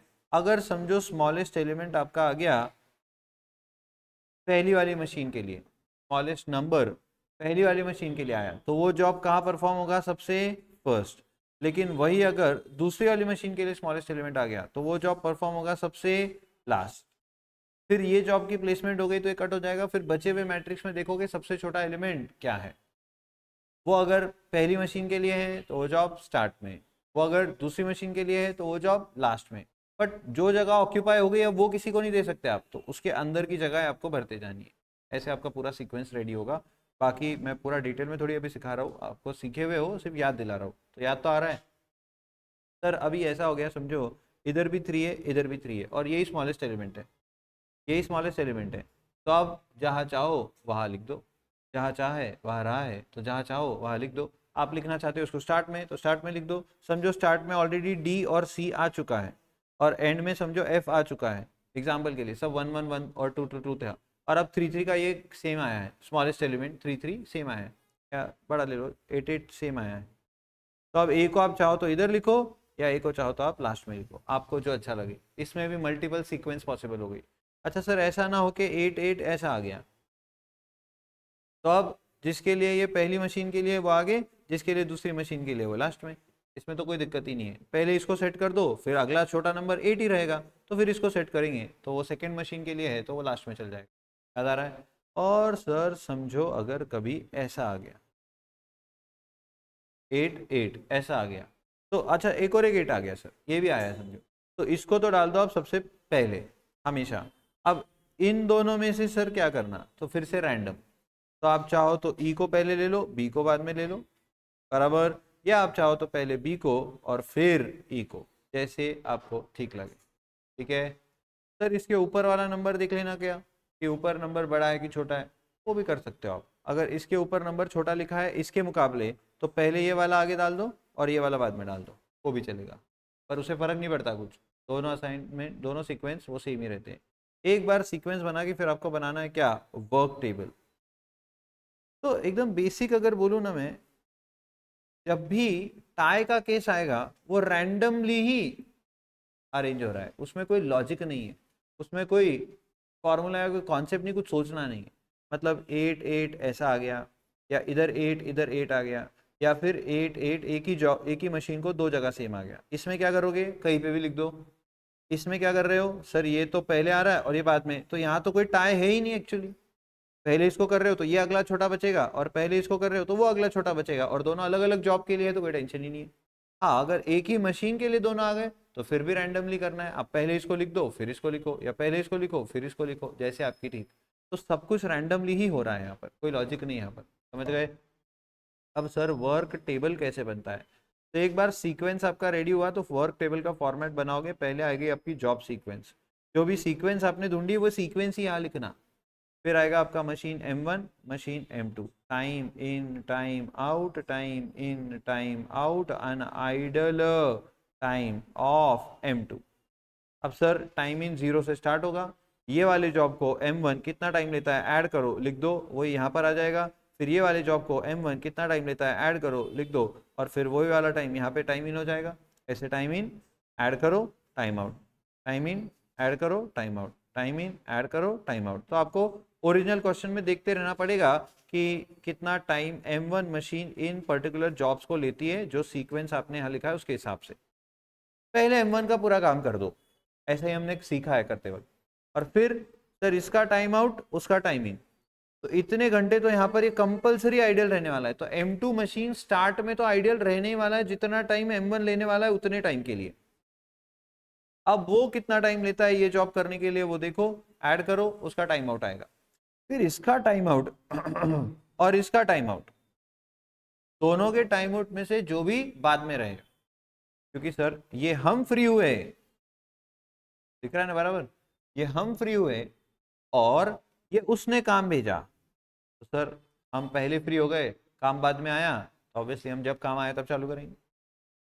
पहले उसने काम भेज दिया, बाद में हम फ्री हुए, तो जब हम फ्री होंगे तब काम चालू करेंगे। आप क्लास को आ गए पर मैं फ्री नहीं हुआ, तो जब तक मैं फ्री नहीं होता आपको रुकना पड़ेगा। आप फ्री हो गए, मैं फ्री हो गया, यानी मैं फ्री हो गया पर तुम नहीं आए, तो जब तक तुम नहीं आता मेरे को रुकना पड़ेगा। समझ में आ रही बात? यस।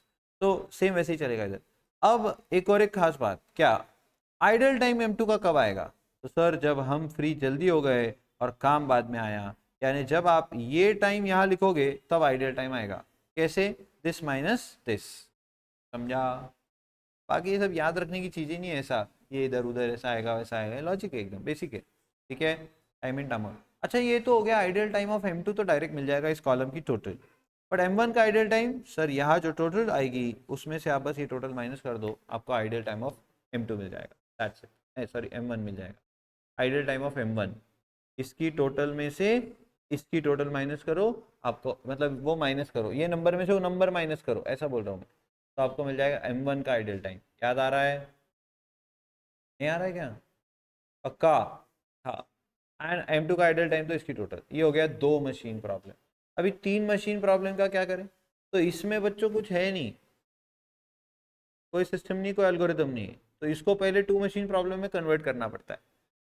पर ये प्रॉब्लम सॉल्व हो ऐसा ज़रूरी भी नहीं, तो 3 मशीन प्रॉब्लम की सीक्वेंस हम 2 मशीन के प्रॉब्लम के एल्गोरिदम से ही ढूंढ सकते हैं। बट पहले क्या करना पड़ेगा? इसको 2 मशीन प्रॉब्लम में कन्वर्ट करना पड़ेगा। अब हर प्रॉब्लम कन्वर्ट नहीं होता, कौन कन्वर्ट होगा? जो 2 में से कंडीशन फुलफिल करेगा। कंडीशंस क्या है?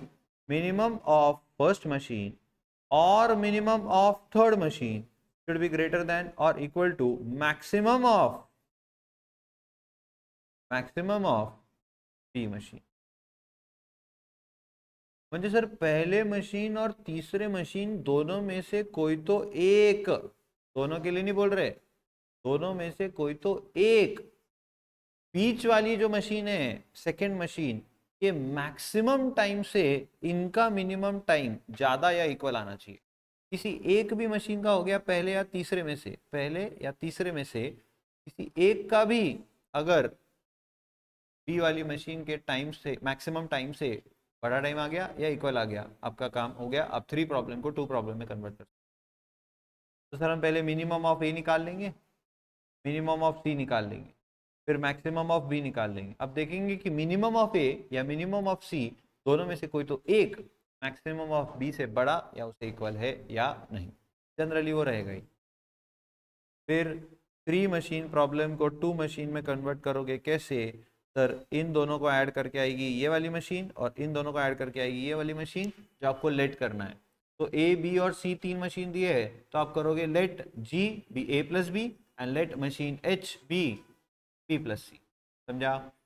और फिर आपको 2 मशीन प्रॉब्लम का एल्गोरिदम जो अभी अभी हमने यहाँ डिस्कस किया वही वापस लगाओगे। सबसे छोटा नंबर पहली मशीन के लिए तो वो जॉब स्टार्ट में, दूसरी मशीन के लिए तो जॉब लास्ट में, ऐसे करते करते आप सारे जॉब्स को सीक्वेंस में डालोगे।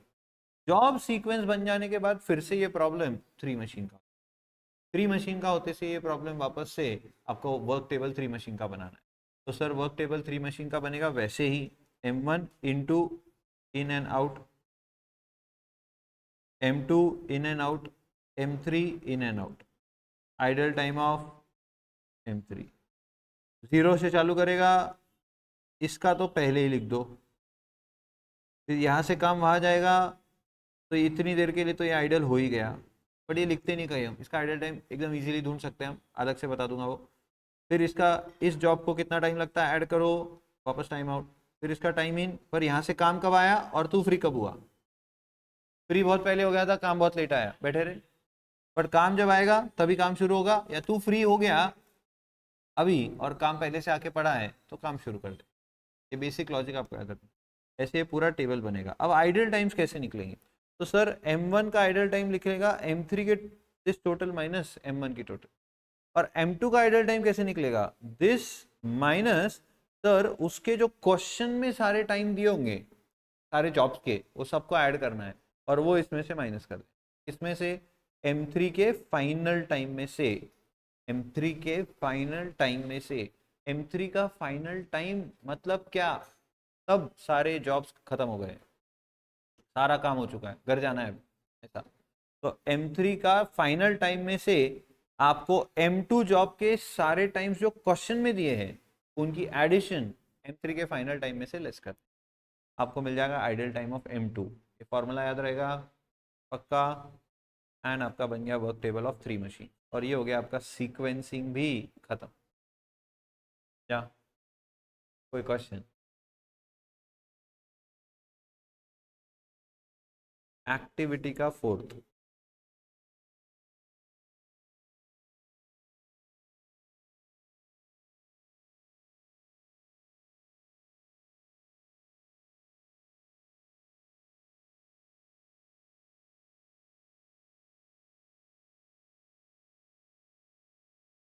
ये फोर्थ क्या है पर ये question?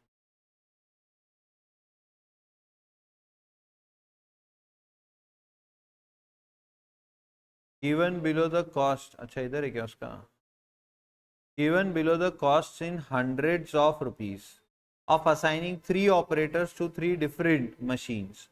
Find the assignment that will minimize the total cost. Also find the minimum cost.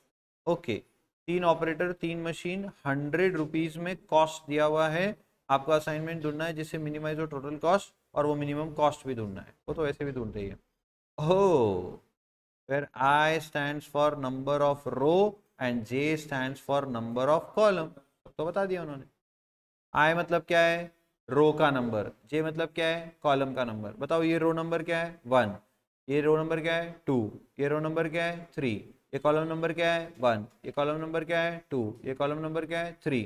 तो यहाँ पे J इस केस में क्या लोगे 1, इस केस में क्या लोगे 2, इस केस में क्या लोगे 3, इस केस में I क्या लोगे 1, इधर I क्या लोगे 2 और इधर I क्या लोगे 3। अब देखो 3 इंटू 1 4 इंटू 1, तो रो का नंबर और कॉलम का नंबर आए और जे की टका डालना है बस। तो 3 बंदा 4 बंदा 3+1 3+4 7, तो ये 700 आया, रुपीज इन 100 है। ये वो 216 जो आंसर निकाला था अपन ने वो 2,16,000 है। हाँ अभी देखो मेरे को अचानक से याद आया, रुपीज इन थाउजेंड है वो, तो वहाँ 216 लिखा था सिर्फ, पर 216,000 लिखना है वो। तो इतना बड़ा क्वेश्चन सॉल्व करके वो भूल ही जाते, मैं भी बोलना भूल गया। देखो मेरा बोले से कोई फर्क नहीं पड़ता, आप बोले तो मार्क्स जाएंगे। तो यार रुपीज इन थाउजेंड्स याद रखना, 2,16,000। वैसे यहाँ पर है ना ये रुपीज इन थाउजेंड्स है। चलो मेरे को ये वैल्यू बताओ 7। अब जे स्क्वायर म्हणजे 2 स्क्वायर 4 और 5 अंदा 5 I1 है ना इधर, 4 2 8 प्लस 5 यानी ये कितना आ गया 13। अच्छा ये बताओ ये 3 है तो 5 3 15 माइनस 3 बंदा 3 15 माइनस 3 12, 12 आ गया। ऐसे सारे ये नंबर्स ढूंढने हैं और फिर तो क्या है, करूँ सॉल्व, बोल तो करो पक्का। हाँ जो भी आएगा रे, इधर इधर क्या 5 3 15 3 बंदा 3 15 माइनस 3 12, ये 9 आना चाहिए बोल रही तू।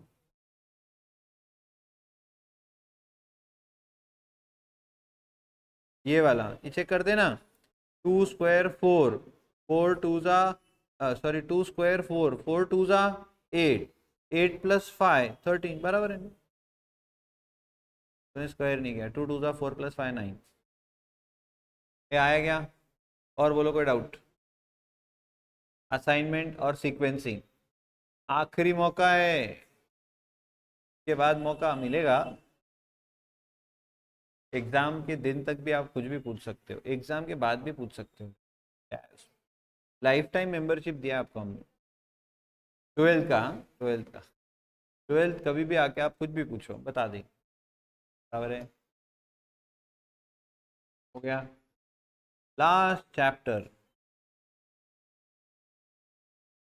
अरे क्या कल मैं 1 बजे से पढ़ा रहा हूँ तो भी रेडी हूँ, तुम तो अभी आए, ये नहीं बोल रहे। मेरे बारे में सोच मत सोचो, कुछ नहीं होता। Last chapter, chapter number 8, probability distribution.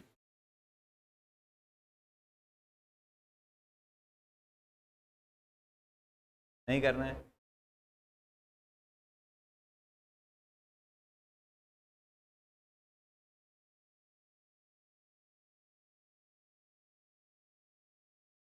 ओह,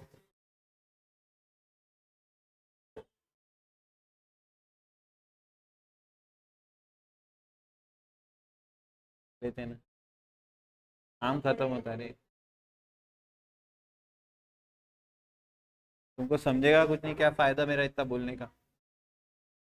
ये आज जो भी चैप्टर रिवाइज किए उसके क्वेश्चन देखकर आना, ताकि कल आपको कोई डाउट हो तो आप पूछ सको। 1 मिनट, कल का टाइमिंग कल का टाइमिंग मैं आपको वैसा बता दूंगा व्हाट्सएप पर, आप ग्रुप चेक कर लेना। Bye, take care.